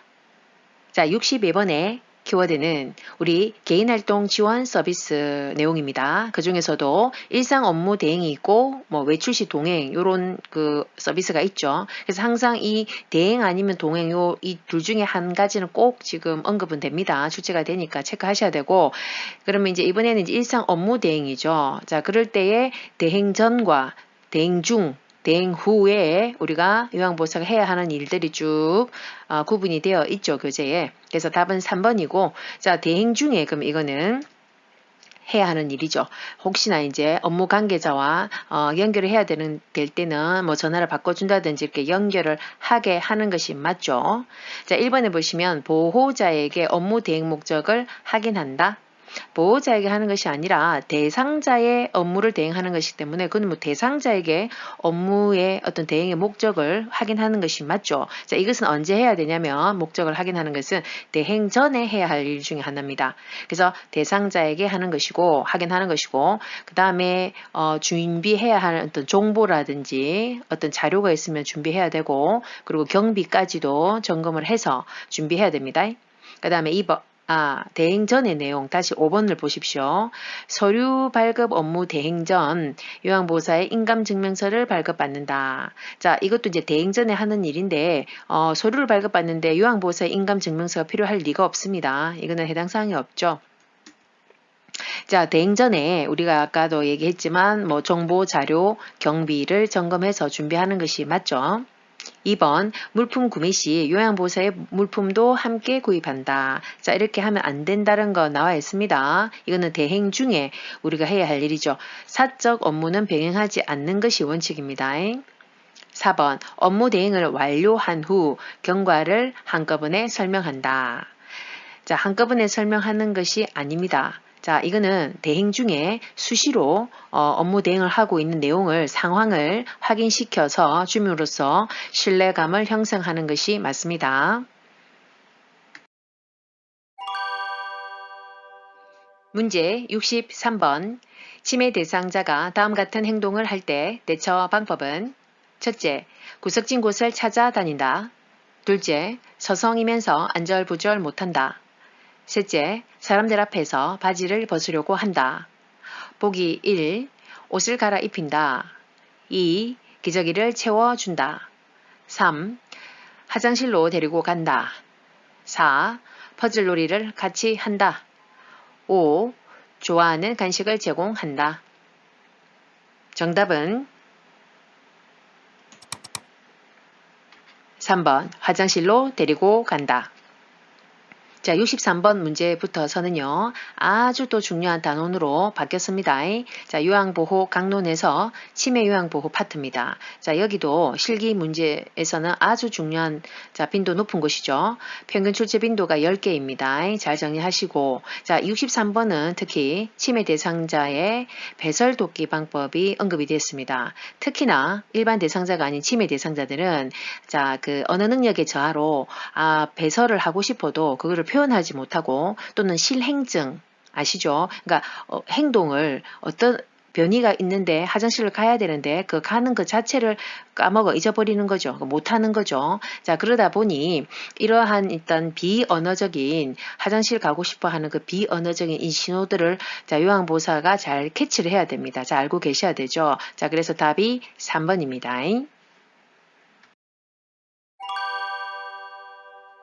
문제 64번 치매 대상자가 요양보호사에게 다음과 같이 반복적으로 질문할 때 적절한 반응은 대상자 아가씨 누구세요? 응? 누구냐고? 요양보호사 반응 보기 1 누구긴요 어머니 딸이잖아요. 2 매일 보는 사람이니 잘 기억해보세요. 3 기억력이 계속 나빠지시니 걱정되네요. 4. 자꾸 물어보시니 매번 답하기 힘드네요. 5. 어르신을 도와드리러 온 요양보호사예요. 정답은 5번 어르신을 도와드리러 온 요양보호사예요. 자, 64번의 키워드는 치매 대상자의 문제 행동 유형 8가지가 나오는데 그 중에서도 반복적 문제 행동과 질문에 대한 내용입니다. 자, 여기에서의 그 원칙은 원래 치매 대상자와의 의사소통 방법 중에 치매 대상자는 진압력에 대한 상실로 시간, 사람, 장소에 대한 개념이 없다고 했죠. 그러다 보니 하루 종일 계속 반복해서 그 시간, 사람, 장소에 대한 개념을 계속 인지시키고 정보를 드려야 된다고 했습니다. 자, 그래서 답은 5번이 해당이 되고요. 그럼 기타 이 반복적 행동 질문에서의 기본 원칙, 교재에 나와 있는 내용도 추가적으로 한번 보시면요. 자, 일단은 주의를 환기를 시킵니다. 계속 반복된 행동과 질문을 할 때. 그래서 좋아하는 노래를 한다든지 과거의 얘기, 추억을 상기시킨다든지 고향 얘기를 한다든지 그 다음에 좋아하시는 단순 일거리 같은 걸 제공한다든지 하지만 해가 되지 않는다면 무리하게 막 중단을 한다든지 또 억지로 고치려고 하는 것은 안 된다라고 되어 있습니다. 여기까지 다 정리해 두십시오. 문제 65번 수저 사용이 어려운 치매 대상자의 식사를 돕는 방법으로 옳은 것은 보기 1. 음식을 갈아 빨대로 먹게 한다. 2. 수저를 사용해서 스스로 먹게 한다. 3. 식사를 마칠 때까지 먹여준다. 4. 손으로 집어먹을 수 있는 음식을 준비한다. 5. 경관을 통해 영양액을 제공한다. 정답은 4번 손으로 집어먹을 수 있는 음식을 준비한다. 자, 65번의 키워드는 문제 행동 유형 중에서도 섭식장애에 대한 내용입니다. 자, 특히 이제 65번은 수저 사용이 어려운, 그러니까 수저 사용하는 법을 이제 잊어버린 경우죠. 자, 그런 경우에 지금 식사 돕는 방법인 것입니다.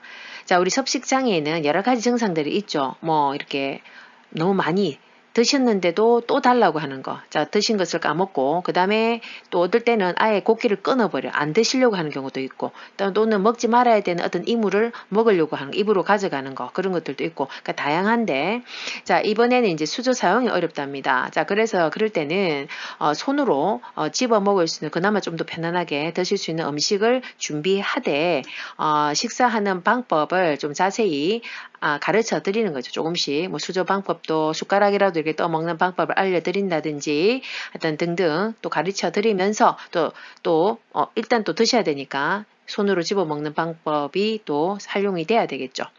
그렇다고 뭐 갈아 드시는 것도 안 될 거고 1번에 그죠? 지금 뭐 연하곤란이 있다든 삼킴장애 있는 건 아니니까 그리고 스스로 막 먹게 할 수는 없잖아요. 지금 사용을 못 하고 있는데 그리고 마칠 때 임의로 무조건 다 요양보호사가 먹여주는 것은 잔존 능력이 떨어지니까 해당 사항 없고 경관도 해당 사항이 없겠죠. 자, 우리 교재에 나와 있는 섭식장애와 관련된 돕기 방법의 기본 원칙이 나와 있죠. 이것 외에도 한번 내용을 좀 살펴보면요. 자, 일단 우리가 많이 자꾸 드시려고 할 때 있죠. 또 달라고 할 때는 식기를 그대로 두거나 식사 후에 달력에 직접 표시를 하게 해서 내가 이거 먹었구나 자꾸 기억을 상기시키도록 하는 것도 있겠고 또는 이제 말기쯤 되면 실행증 그러니까 이 뭐 씹는 이 행동 자체도 이제 까먹어 버리는 경우가 있습니다. 이럴 때는 정말 잘게 쓸고 또는 정말 말기에는 갈아서 그걸 쭉 가게 해서 삼킬 수 있도록 이렇게 도와드리기도 하고요. 어떨 때는 막 아무거나 이것저것 드시려고 할 때는 좋아하는 대체 식품으로 또 활용할 수도 있고 또는 안 드시려고 할 때 막 좀 더 좋아하는 대체 식품을 활용할 수도 있습니다. 식사량 조정도 해야 되죠. 근데 너무 많이 드실 때는 작게, 그러니까 작은 그릇에 좀 더 자주 드리는 게 좋겠죠. 칼로리를 이제 밸런스를 맞출 수 있겠죠. 또 자꾸 달라고 한다고 화를 내거나 대립해서도 안 된다. 하여튼 이러한 내용들이 있으니까 정리하십시오. 문제 66번. 최근에 입소한 치매 대상자가 2, 3일간 밤에 잠을 못 이룰 때 대처 방법은 보기 1. 시설 규칙에 대해 설명한다. 2. 포만감을 느낄 수 있는 음식을 제공한다. 3. 누구에게나 적응 기간이 필요하다고 설명한다. 4. 지침 전에 시원한 옥수수차를 충분히 마시게 한다. 5. 침대에 눕게 한 후에 가족에 대해 이야기를 나눈다. 정답은 5번 침대에 눕게 한 후 가족에 대해 이야기를 나눈다. 자, 66번의 키워드는 문제 행동 유형 중에서도 수면장애에 대한 내용입니다. 자, 일단 또 특이사항은 최근에 입소하신 대상자입니다. 자, 그러다 보니까 외부 환경에 좀 변화로 불편하고 안정감이 없을 때는 더 이제 수면에 장애가 올 수 있습니다. 자, 그래서 그럴 때는 심리적 안정감을 주는 것이 우선인 거죠. 자, 그래서 가족에 대해서 이야기를 나눈다든지 하면서 안정감을 주는 것이 맞습니다. 기타 그 수면 장애의 우리 돕기 방법의 기본 원칙이 있죠. 자, 보고 넘어가면 일단 수면 장애가 있을 때는 수면에 좋은 환경을 만들어줘야 되죠. 뭐 실내 온도라든지 습도도 마찬가지고 또 소음 같은 것도 없게 해야 되겠죠. 그 다음에 밤에 저녁에 커피라든지 술, 알코올 같은 거는 섭취하지 않도록 해야 되고 특히는 이제 아까 4번에도 옥수수차를 뭐 준다고 했는데 물 또한도 우리가 한 6시, 7시 이후에는 많이 드시지 않는 것이 밤 동안에 또 빈뇨, 야뇨 이런 게 있죠. 그래서 소변 보러 다닌다고 또 깰 수 있으니까 되도록 밤에는 저녁 동안은 물 같은 그 섭취는 좀 제한해야 되는 것이고 낮 동안에 항상 규칙적인 하루 일정을 소화해야 됩니다. 그래야 밤에 조금 이제 몸을 많이 활동했기 때문에 피곤해서 주무실 수 있거든요. 그래서 낮에 운동하고 자외선도 쬐고 야외 활동을 다 포함해야 합니다. 특히 이제 밤에 말고 낮에 자꾸 이제 졸면 이제 밤에 또 수면 장애로 또 계속 악순환이 되니까 낮 동안에 졸면 말을 걸어 자극을 해서 계속 활동을 할 수 있도록 프로그램에 참여하도록 이렇게 대처를 해야 됩니다. 문제 67번. 치매 대상자가 딸 집으로 가겠다며 현관문 앞에서 초조하게 배회할 때 대처 방법은 보기 1. 함께 가자며 데리고 나가 산책한다. 2. 창문을 열어 바람을 쏘이게 한다. 3. 박수를 치며 따라오라고 한다. 4. 배를 멈출 때까지 기다린다. 5. 현관문 앞에 장애물을 설치한다. 정답은 1번 함께 가자며 데리고 나가 산책한다. 자, 67번의 키워드는 문제 행동 유형 중에 배회와 관련한 내용입니다. 이 또한 아주 빈도가 높습니다. 특히 이제 67번은 현관문 앞에서 초조해 하면서 배회하고 있습니다. 그러면 이럴 때는 좀 정서적 불안으로 인한 배회일 확률이 높죠. 집에 가고 싶으셔서 딸 집에. 자, 그래서 이럴 때는 함께 시간을 가지면서 좀 기분을 환기시키는 것이 중요하죠. 그래서 가장 적절한 대처 방법은 1번이 해당이 되겠고 함께 가자며 나가서 또 산책도 하고 환기가 되겠죠. 자, 나머지는 크게 해당 사항은 없습니다. 교재에 그 배회와 관련한 그 대처 방법의 기본 원칙이 나와 있죠. 한번 보고 넘어가겠습니다. 자, 정서 불안으로 인해서 이렇게 배회가 심할 때는 정서적인 불안을 감소시키는 것이 우선입니다. 자, 이럴 때는 고향에 대한 어떤 과거의 추억을 얘기하기도 하고 또는 가족에 대한 얘기도 할 수 있고 또는 가족이 옆에 뭐 있다면 가족과 함께 얘기를 하면서 불안을 감소시킬 수 있습니다. 그리고 또 중요한 것은 이 67번에 해당 사항은 안 되지만 신체적 어떤 욕구가 있어가지고 계속 서성일 수가 있거든요. 왔다 갔다. 배가 고파서 뭔가 더워서 화장실을 가고 싶은데 어떻게 할 줄을 몰라서 이렇게 신체적 욕구가 있어서 그걸로 인해서 증상이 나타날 수 있기 때문에 그럴 때는 우선 그것을 해결해 주는 것이 원칙입니다. 또 혹시나 그렇게 배회하시다가 문을 열고 나가셔가지고 길을 잃어버릴 수 있기 때문에 어떤 신분증은 꼭 지참이 될 수 있도록 주머니에 넣어둔다든지 그리고 이제 배회를 하고 하다 보면은 그러니까 안전한 환경을 조성이 되어야지 낙상이라든지 안전사고를 예방할 수 있죠. 그래서 안전한 환경이 조성되어야 되고 또 친숙한 환경이어야지 더 불안감이 없겠죠. 그 다음에 어둡지 않아야 되겠죠. 낙상 예방을 위해서도. 그리고 소음에 민감합니다. 불안감이 자극되기 때문에 소음도 차단이 돼야 됩니다. 자, 출입문에 벨 설치라든지 문 잠금은 철저히 돼야 되겠습니다. 문제 68번. 다음과 같은 상황에서 요양보호사의 대처 방법은 시설 침해 대상자가 사무실로 뛰어들어와 누군가 나를 잡으러 왔어 라며 책상 밑으로 숨는다. 보기 1. 무슨 사건인지 이야기하게 한다. 2. 잡으러 온 사람이 누구인지 물어본다. 3. 책상 밑은 위험하다고 차분히 설명한다. 4. 시설에는 아무도 못 들어온다고 말한다. 5. 이제 가고 없다며 안심시키고 같이 있어 준다. 정답은 5번 이제 가고 없다며 안심시키고 같이 있어 준다. 68번의 키워드는 문제 행동 유형 중에 망상 및 환각에 대한 내용입니다. 이 또한 가장 많이 또 출제되는 그 내용입니다. 자, 이 68번의 사례 같은 경우에는 이제 환각, 누군가를 이제 안 보이는 게 보이면서 막 따라오는 거, 잡으러 온다라고 말씀을 하는 거죠. 그래서 답은 5번이죠. 안심을 시키고, 일단 불안감에 막 뛰쳐와서 숨을 쉬니까 일단 안심시키는 것이 중요하고 같이 있어주는 것이 중요합니다. 이제 불안감을 감소시킨다. 가장 적절하다 보시면 되고, 자, 교재에 나와 있는 또 기타 우리 대처에 할 때 기본 원칙을 보시면 일단 그래서 도움을 주려고 한다는 확신을 주는 것이 또 안정감을 주겠죠. 또한 또 중요한 것 중에 하나는 다른 것에 또 관심을 전환을 시킨다든지 아니면 그 감정을 이해하고 수용한다는 것을 표현하기도 하고 엉뚱한 얘기를 한다고 해서 부정하거나 또 다투어서는 절대로 안 된다. 이렇게 보면 됩니다. 문제 69번. 시설 침해 대상자가 나는 장군이다. 나를 따르라 라고 소리를 지르며 따라오지 않는 다른 대상자에게 화를 낼 때 대처 방법은 보기 1. 장군같이 멋있다고 칭찬해 준다. 2. 행동이 잦아들 때까지 자리를 피한다. 3. 모든 대상자들을 군대놀이에 참여시킨다. 4. 좋아하는 드라마를 보자며 텔레비전을 틀어준다. 5. 다른 대상자들이 장군인 줄 몰라서 그러니 참으라고 한다. 정답은 4번 좋아하는 드라마를 보자며 텔레비전을 틀어준다.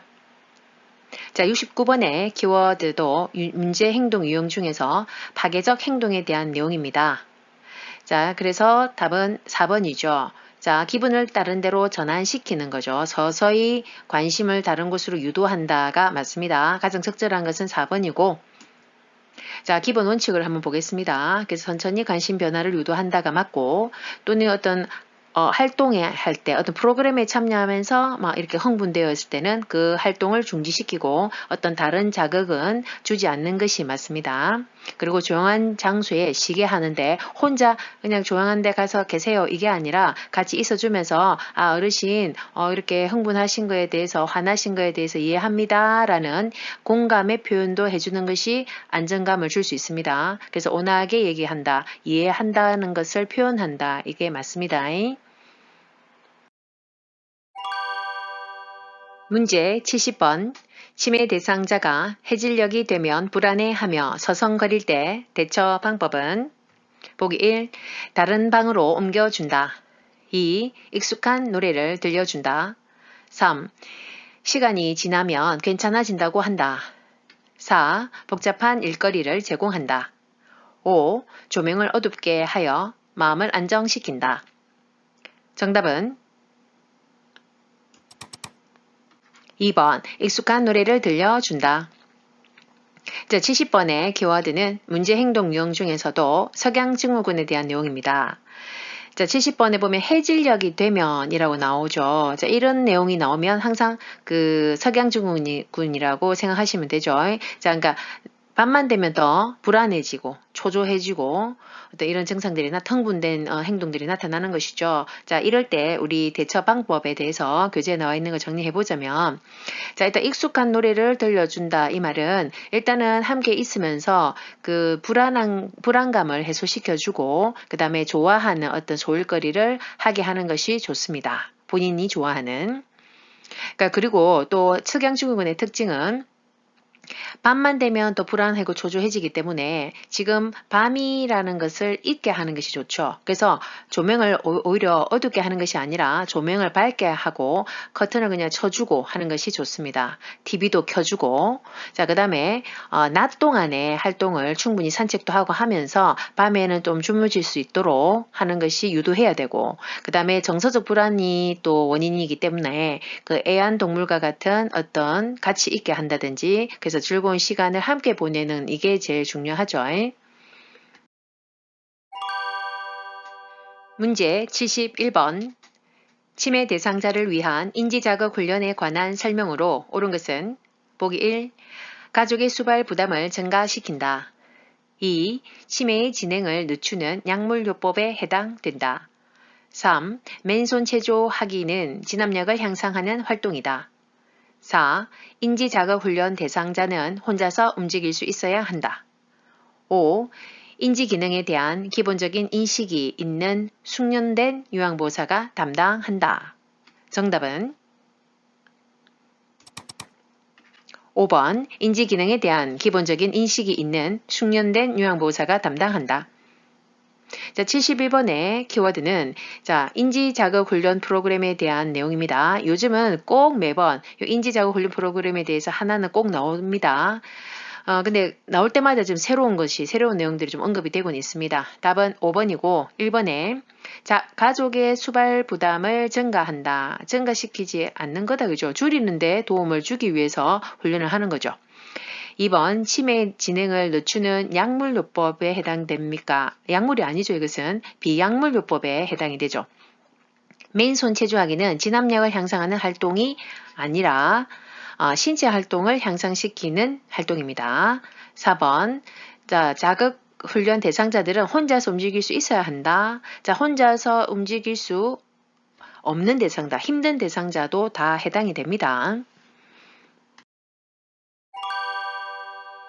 문제 72번 동료 요양보호사가 반복적으로 사적인 부탁을 할 때 나 전달법으로 반응한 것은 보기 1. 이번에는 다른 분에게 부탁하는 게 좋겠어요. 2. 그건 규칙에 어긋나는 일이라고 생각하는데요. 3. 제게 이런 부탁을 하는 이유에 대해 말씀해 주세요. 4. 많이 바쁘시군요. 제가 해드릴 테니 걱정하지 마세요. 5. 계속 부탁을 하시면 제 생활에 지장이 생길까봐 걱정돼요. 사적인 부탁은 하지 않으시면 좋겠어요. 정답은 5번. 계속 부탁을 하시면 제 생활에 지장이 생길까봐 걱정돼요. 사적인 부탁은 하지 않으시면 좋겠어요. 자, 72번에 문제부터서는요. 이제 큰 단원이 또 바뀌었습니다. 자, 요양보호 강론에서 자, 의사소통 및 정서 지원에 관련한 내용입니다. 자, 그래서 이 단원의 출제 빈도는 평균 4개에서 5개 정도 언급이 됩니다. 이 부분도 중요하죠. 자, 72번은 키워드는 특히 이제 나전달법에 대한 내용을 물어보십니다. 간간히 지금 이 나전달법도 나오죠. 답은 5번인데 그러면 나전달법의 단계별로 이렇게 전달하는 방법이 있다. 그죠? 그죠? 그래서 첫 번째부터 요 네 번째까지 쭉 전달하는 방법이 있는데 자, 살펴보면 일단 상대방의 행동을 일단 사실 그대로 표현하면 됩니다. 그래서 여기에 계속 부탁을 하시면 이게 이제 상대방의 행동을 지금 표현한 거죠. 그 다음 두 번째 단계, 나에게 미치는 영향을 물어봅니다. 그 행동이 나에게 미친 영향. 자, 그래서 제 생활에 지장이 생길까봐 이거는 그 행동이 나에게 미친 영향을 지금 두 번째로 말을 한 거죠. 그 다음에 그것에 대해서 내가 느낀 바, 걱정돼요. 이게 이제 내가 느낀 바를 말을 하는 거죠. 그래서 마지막 원하는 바를 명확히 말한다. 사적인 부탁은 하지 않으시면 좋겠어요. 그래서 1단계부터 4단계까지 차근차근 전달을 합니다. 뭐 없이 어떤 비난 없이 감정적인 표현 없이 자 이렇게 차근차근 전달하면 됩니다. 문제 73번 대상자와 의사소통하는 방법으로 옳은 것은 보기 1. 대상자보다 눈높이를 낮게 한다. 2. 호칭할 때는 대상자의 성명을 부른다. 3. 요양보호사가 알고 있는 전문용어로 표현한다. 4. 상황에 맞지 않는 말을 하면 즉시 지적해 준다. 5. 개인정보 보호를 위해 요양보호사의 소속은 비밀로 한다. 정답은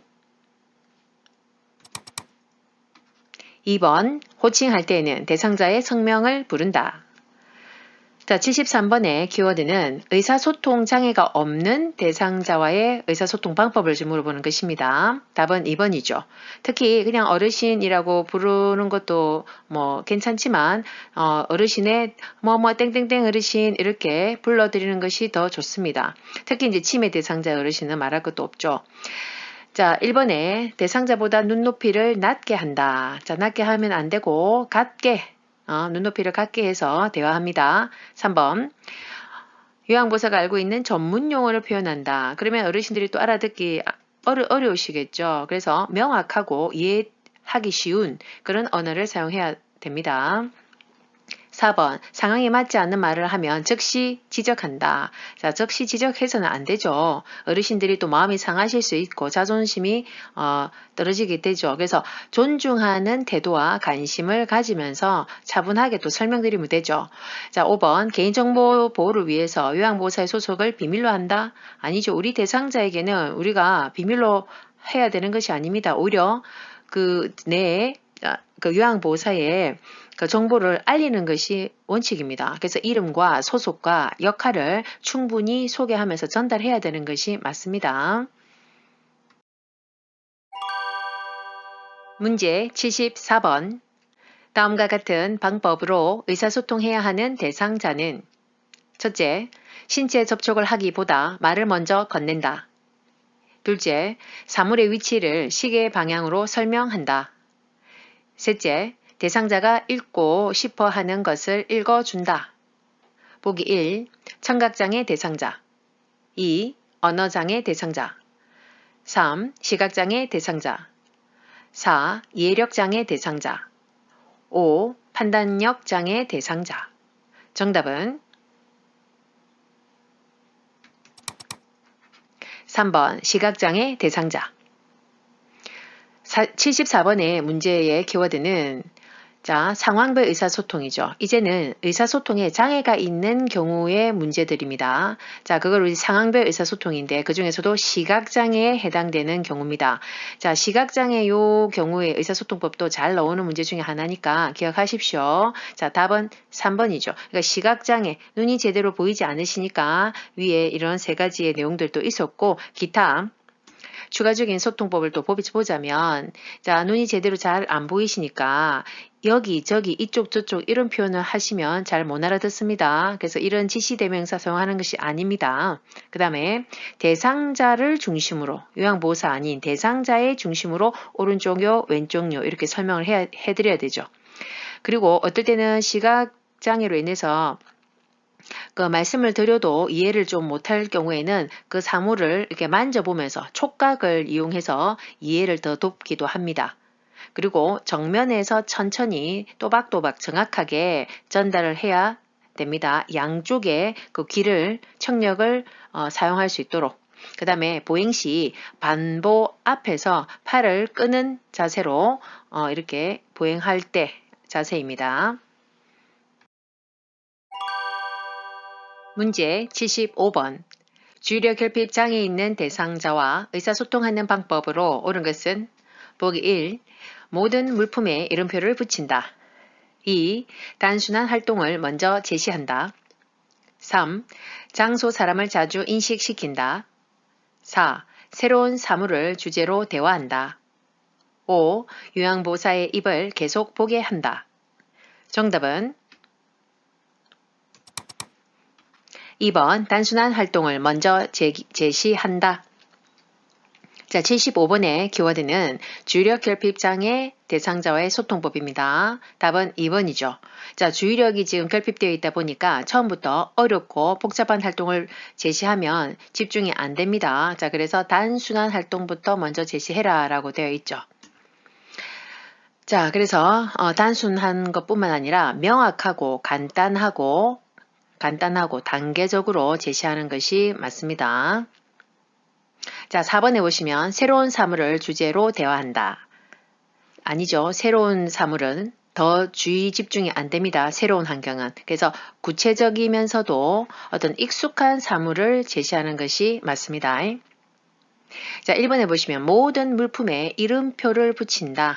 이름표. 이것은 주의력 결핍 장애의 소통법이 아니라 진압력 장애. 우리 치매 어르신들 진압력 장애일 때에 그 이름표 붙여놓는 거 있죠.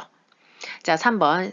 사람 장소에 대해서 자주 인식시키는 것 또한도 그렇죠. 진압력 장애의 대상자와의 소통법에 해당이 됩니다. 5번. 요양보호사의 입을 계속 보게 한다. 이것은 주의력 결핍이 아니라 노인성 난청일 때, 귀가 잘 안 들리시니까 눈으로 그 말하는 사람의 입을 보면서 유추를 해야 되니까, 그래서 노인성 난청에 이건 해당이 되는 소통법입니다. 기타 주의력 결핍 장애일 때 그 소통법을 추가적으로 조금 더 보면요. 조용히 천천히 반복해서 설명을 해야 되고요. 눈을 마주치고 얘기해야 됩니다. 그 다음에 환경적인 자극을 최대한 줄입니다. 어떤 새로운 환경도 안 되고 되도록이면 익숙하고 친숙한 사물이나 환경이 좋고 그래서 환경적 자극을 최대한 줄이는 것이 소통법에 해당이 됩니다. 문제 76번.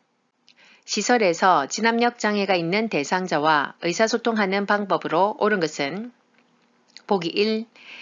새로운 환경에 노출시켜 자극을 준다. 2. 사진을 보여주며 아들을 기억하게 한다. 3. 다른 대상자가 한 가족임을 인식시킨다. 4. 어머님, 아버님이라고 불러준다. 5. 가족을 자주 방문하게 하여 시설을 집으로 알게 한다. 정답은 2번 사진을 보여주며 아들을 기억하게 한다. 76번 문제의 키워드는 진압력 장애 대상자와의 소통법입니다. 자, 답은 2번이죠. 자, 진압력 장애, 시간, 사람, 장소에 대한 그 정보를 계속 인식시켜야 된다고 했습니다. 그리고 그래서 어떤 달력이라든지 시계, 사진 등등 이러한 것들을 이용해서 그 자주 인식시키는 것이 반복시키는 것이 중요합니다. 1번에 새로운 환경에 노출시켜 자극을 준다. 자, 치매 어르신들은 우리가 새로운 환경에 노출되면 또 시간, 사람, 장소에 대한 이런 장소에 대한 인지가 계속 안 되기 때문에 또 불안해지죠. 자, 그래서 친숙한 항상 환경을 제공하는 것이 좋습니다. 있는 그대로. 자, 그리고 아까도 언급됐지만 그 언어장애가 계속 지속되니까 그 물품에 대한 그 물건에 대한 이름을 또 잊어버리기 때문에 이름표를 달아두는 것이 좋죠. 자, 4번에 보시면 어머님, 아버님이라고 불러준다. 뭐 친숙해 보이기는 한데 특히 치매 어르신들 같은 경우에는 가족이 누군지 뭐 내가 누군지도 나중에 모를 수가 있거든요. 자, 그래서 이렇게 되면 혼돈이 될 수 있습니다. 어머님, 아버님은 뭐 내 자녀인가 자식인가 이렇게 딸인가 이렇게 생각할 수 있기 때문에 이렇게 부르는 것보다는 대상자의 이름을 반드시 불러드리고 함께 뭐 땡땡땡 어르신 이렇게 사용하는 것이 정확합니다. 자, 3번과 5번은 보시면 가족이 아닌데 다른 사람을 가족으로 말을 인식시키고 또는 가족을 오게 해서 시설을 집으로 알게 하고 이런 행동은 잘못된 정보를 전달함으로써 혼란을 야기시킬 수 있습니다. 자, 그래서 이것은 좀 피하는 것이 좋습니다. 문제 77번. 산책을 하던 대상자가 쓰러지면서 몸이 뻣뻣해지고 침을 흘릴 때 대처 방법은 보기 1. 입안에 손수건을 물려준다. 2. 몸을 꽉 잡아 다치지 않게 한다. 3. 위험한 물건이 없는 곳으로 옮긴다. 4. 고개를 옆으로 돌려주고 옆에서 관찰한다. 5. 똑바로 눕히고 목 아래에 옷을 말아 대어준다. 정답은 4번 고개를 옆으로 돌려주고 옆에서 관찰한다. 77번 문제부터서는요. 자, 실기시험의 마지막 이제 출제 단원입니다. 자, 요양보호 강론에서 응급상황 대처 파트입니다. 여기에 출제 빈도는 항상 4개씩 언급이 됩니다. 특히 이제 77번 문제는 그 응급상황 중에서도 경련과 관련한 내용입니다. 알아두십시오. 자, 77번에서 일단 뻣뻣해지고 쓰러지면서 일단 그 침을 흘리고 있다고 했죠. 그렇기 때문에 기도를 확보하기 위해서는 그 침에 의해서 기도가 또 막힐 수 있기 때문에 그죠. 고개를 옆으로 돌려서 침이 배액이 될 수 있도록 고개를 옆으로 돌리고 관찰하는 것이 맞습니다. 그래서 답이 4번이고 1번에 입안에 손수건을 물려준다. 자, 우리가 경련하고 있을 때는 입안에 뭐 어떤 이물질을 넣지 말라라고 되어 있죠. 자, 상처가 날 수도 있고 입안에 또 그게 또 오히려 기도를 막으면서 호흡곤란을 야기할 수 있다라고 되어 있었습니다. 그래서 뭐 손수건 넣지 말라. 자, 그 다음에 2번 몸을 꽉 잡아 다치지 않게 한다. 오히려 꽉 잡음으로써 경련하고 있는 동안에 오히려 다칠 수가 있다고 했습니다. 그래서 억지로 멈추게 하지 말고 그냥 주의 있게 관찰하라라고 했죠. 한 1, 2분 후 정도 지나면 보통은 끝나기 때문에 지켜본다라고 되어 있죠. 3번 위험한 물건이 없는 곳으로 옮긴다. 자, 이럴 때는 옮기는 것이 아니라 그 자리에서 지켜보는 것이죠. 단 위험한 물건이 혹시 떨어지거나 받치지 않도록 이렇게 치워주는 것이고 5번 똑바로 눕히고 목 아래에 옷을 말아 대어준다. 자, 똑바로 눕히는 것은 아까 안 된다고 했죠. 기도 개방 유지를 위해서는 고개를 옆으로 돌려준다든지 아니면 몸을 옆으로 눕혀야 됩니다. 눕혀서 그 입안에 있는 침이나 어떤 고유에 있는 것들이 밖으로 빠져나올 수 있도록 해야 된다 이 말입니다. 자, 그리고 이제 뭐 머리 밑에 부드러운 것, 옷 같은 것들 말아서 넣어주는 것은 좋은 방법이다. 그죠? 자, 이외에 또 나와 있는 내용 마무리하는 것을 보면은 목에 어떤 단추 같은 거 꽉 끼고 끼는 옷이라든지 목티 또는 뭐 넥타이가 있는 것 같은 경우에는 느슨하게 좀 풀어주고 편안하게 호흡이 될 수 있도록 해야 되죠. 그 다음에 아까 한 1, 2분 정도는 그 경련을 지켜본다고 했죠. 근데 이제 5분 이상 어떤 이 경련이 지속이 될 때에는 즉시 119를 불러야 되죠. 그 다음에 시술장에게도 즉각 보고하는 것이 맞습니다. 문제 78번. 대상자가 약을 복용한 후 복통, 구토, 흉통 증상을 보이며 쓰러졌을 때 대처 방법은 보기 1. 따뜻한 보리차를 먹게 한다. 2. 즉시 하임리히법을 시행한다. 3. 토사물을 치워 주변을 정돈한다. 4. 복용량이 적더라도 병원으로 데리고 간다. 5. 조용한 곳에서 쉬게 한다. 정답은 4번 복용량이 적더라도 병원으로 데리고 간다. 78번의 문제 키워드는 응급 상황 중에서도 약물 중독에 대한 내용입니다. 자, 특히 지금 이 증상이 드시고 나서는 복통과 구토와 흉통까지 호소를 하면서 쓰러지셨습니다. 자, 그래서 답은 4번이죠. 그래서 5번처럼 조용한 곳에서 쉬게 하면 지금 안 됩니다. 어떤 상황이 지금 발생될지 모르니까 즉시 병원으로 데려가서 응급처치를 또는 치료를 받을 수 있도록 해야 되죠. 1번 따뜻한 보리차를 먹게 한다. 지금 쓰러지셨는데 의식이 지금 어떤지도 모르는 상황에서 무엇을 입에 지금 넣게 해서는 안 되죠. 특히 이제 구토도 한 상황에서. 자, 그 다음에 2번 즉시 하임리히법을 시행한다. 자, 하임리히법은 우리가 질식이 됐을 때 기도를 꽉 막았을 때 어떤 인물에 의해서 그때 톡 튀어나오게 하는 방법이지 이 지금 쓰러져 있는 대상자한테 구토한 대상자에게 해당되는 사항이 아닙니다. 3번 토사물을 치워 주변을 정돈한다. 자, 구토를 했기 때문에 토사물이 있겠죠. 자, 병원에 갈 때 우리가 그 혹시 약물의 용기랑 그다음에 그 토사물까지 가져가면 의료진이 더 토사물을 분석해서 더 정확하게 판단할 수 있습니다. 혹시나 이 약물 중독에 의해서 그것을 해독하는 그 어떤 그 약물을 빨리 판단할 수 있기 때문에 토사물까지 가져가면 더 정확하다 보시면 되죠. 문제 79번. 심정지 대상자에게 심폐소생술을 시행하는 순서는 보기 1. 반응 확인, 가슴 압박, 도움 요청, 인공호흡, 기도 유지. 2. 반응 확인, 도움 요청, 가슴 압박, 기도 유지, 인공호흡. 3. 반응 확인, 도움 요청, 기도 유지, 인공호흡, 가슴 압박. 4. 반응 확인, 기도 유지, 도움 요청, 가슴 압박, 인공호흡. 5. 반응 확인, 기도 유지, 인공호흡, 도움 요청, 가슴 압박. 정답은 2번. 반응 확인, 도움 요청, 가슴 압박, 기도 유지, 인공호흡. 자, 79번의 키워드는 심폐소생술 그 시행 순서 방법을 물어보는 것입니다. 자, 이거는 뭐 기본 중에 기본인 문제이죠. 응급 상황 대처 이 단원에서는 꼭 아셔야 되고 이 단계별 또 상세히 우리가 그 시행하는 방법들이 있었습니다. 그래서 좀 간단하게 정리해 보자면 중요하니까요. 자, 일단 처음에는 반응 확인해야 되죠.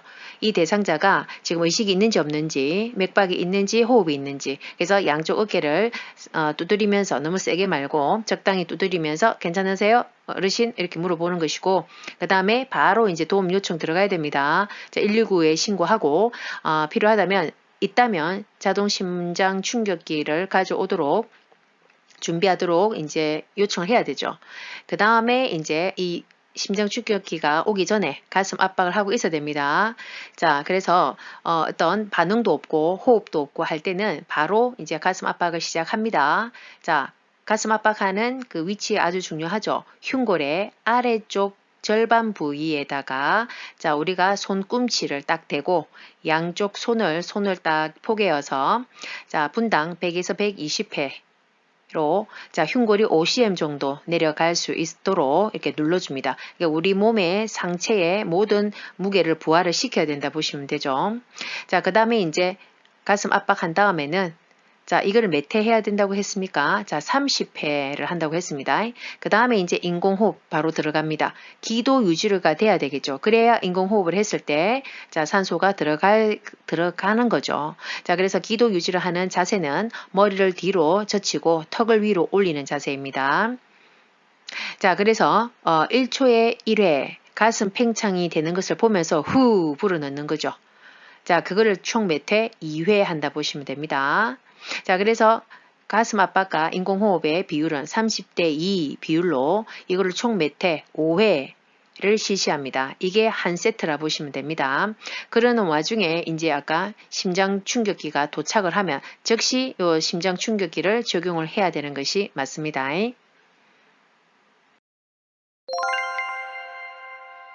문제 80번. 자동 심장 충격기를 사용하는 방법으로 옳은 것은 보기 1. 30회 가슴 압박을 마친 후 전원을 켠다. 2. 충전 중에는 가슴 압박을 멈추고 기다린다.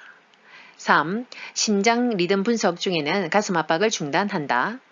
4. 가슴 압박과 동시에 쇼크 버튼을 누른다. 5. 정상 호흡은 있으나 반응이 없는 대상자에게 사용한다. 정답은 3번 심장 리듬 분석 중에는 가슴 압박을 중단한다. 자, 80번 이제 실기시험 마지막 문제입니다. 자, 키워드는 자동 심장 충격기 사용법입니다. 자, 심폐소생술을 하고 있는 동안에 심장 충격기가 이제 도착이 되면 즉시 적용을 해야 되는 아주 중요한 그 내용이죠. 자, 이 또한 다 기억하셔야 되고요. 1번에 30회 가슴 압박 마친 후에 전원을 켜는 게 아니죠. 이거는 충격기가 도착함과 동시에 바로 전원 켜서 적용을 시켜야 된다. 이렇게 보시면 되죠. 자, 그래서 중요하다 보니 교재에 나와 있는 내용을 이 충격기 사용 순서를 한번 보고 정리하고 넘어가겠습니다. 자, 1번에 이제 충격기가 딱 가져온과 동시에 바로 전원 켜야 됩니다. 켜서 그 가슴에 붙이는 이제 패드가 있죠. 그거를 패드 바로 붙여야 됩니다. 그 붙이는 장소 중요하죠. 이것도. 자, 오른쪽은 오른쪽 빗장뼈 아래에 바로 붙이고, 자, 왼쪽은 중간 겨드랑이 선에 이렇게 두 개가 딱 붙여집니다. 그러고 나서는 빨리 이제 심장 리듬 분석 들어가야 됩니다. 자, 심장 리듬을 분석해야 되는데 이 기계가 자, 그럴 때는 막 우리 가슴 압박한다고 흔들고 있으면 자, 리듬이 막 이상하게 불규칙적으로 나오겠죠. 그래서 그때는 반드시 손을 떼고 다 물러난 후에 자, 시행을 해야 되겠죠. 분석이. 자, 그러고 나면 이 기계에서 재세동이 필요합니다. 그러니까 막 미친 듯이 뛰는 그 심장이 뛰는 세동 그거를 제거한다. 그래서 재세동이 필요합니다. 라고 멘트가 나오겠죠. 자, 그러면 이제 전기 쇼크를 전기 충격을 줘야 되기 때문에 이제 에너지 그 전기를 쫙 잡아 당겨서 충전을 해야 되거든요. 자, 그것 또한도 또 한 수초 이상 소요되기 때문에 이 동안은 또 가만히 있지 말고 자, 이때는 또 가슴 압박을 시행하고 있다가 이제 에너지가 잘 이제 모아지면은 이제 물러날라 하고 이제 재세동을 해야 된다고 멘트가 나오죠. 그러면 재세동을 시행합니다. 그러니까 전기 자극을 준다 이 말이죠. 자, 이때는 또 모두 물러나야 되겠죠. 안 그러면 다 전기가 전달될 수 있기 때문에 그래서 다 반드시 물러난 다음에 쇼크 버튼을 딱 누릅니다. 그럼 전기가 쫙 가겠죠. 대상자의 심장으로. 자, 그러고 다 끝난 다음에 이제 있는 것이 아니라 바로 즉시 또 가슴 압박과 인공호흡 있죠. 우리 심폐소생술 30대 2 비율로 5회를 반복해서 진행을 합니다. 자, 이 진행을 하고 나서 그때 다시 이제 심장이 제대로 이제 정상대로 돌아왔는지 심장 리듬 분석을 또 다시 시행을 해야 됩니다. 자, 그럼 6번에서 다시 요 3번으로 올라간다 보시면 돼요. 하고 또 제세동이 아직도 필요하다 하면 또 계속 이렇게 반복해서 진행되고 또 올라가고 돌아올 때까지 이렇게 하는 것이다 보면 됩니다. 꼭 정리해 두십시오. 어연님들 모두가 시험 합격하기를 우주의 에너지를 모아 기도합니다. 합격해서 다시 만날 그날까지 우리 모두 두나미스. 앞으로 다양한 학습 내용을 통해 어연님들과 다시 만날 그 시간까지 우리 모두 두나미스. 구독, 좋아요, 알림 꾹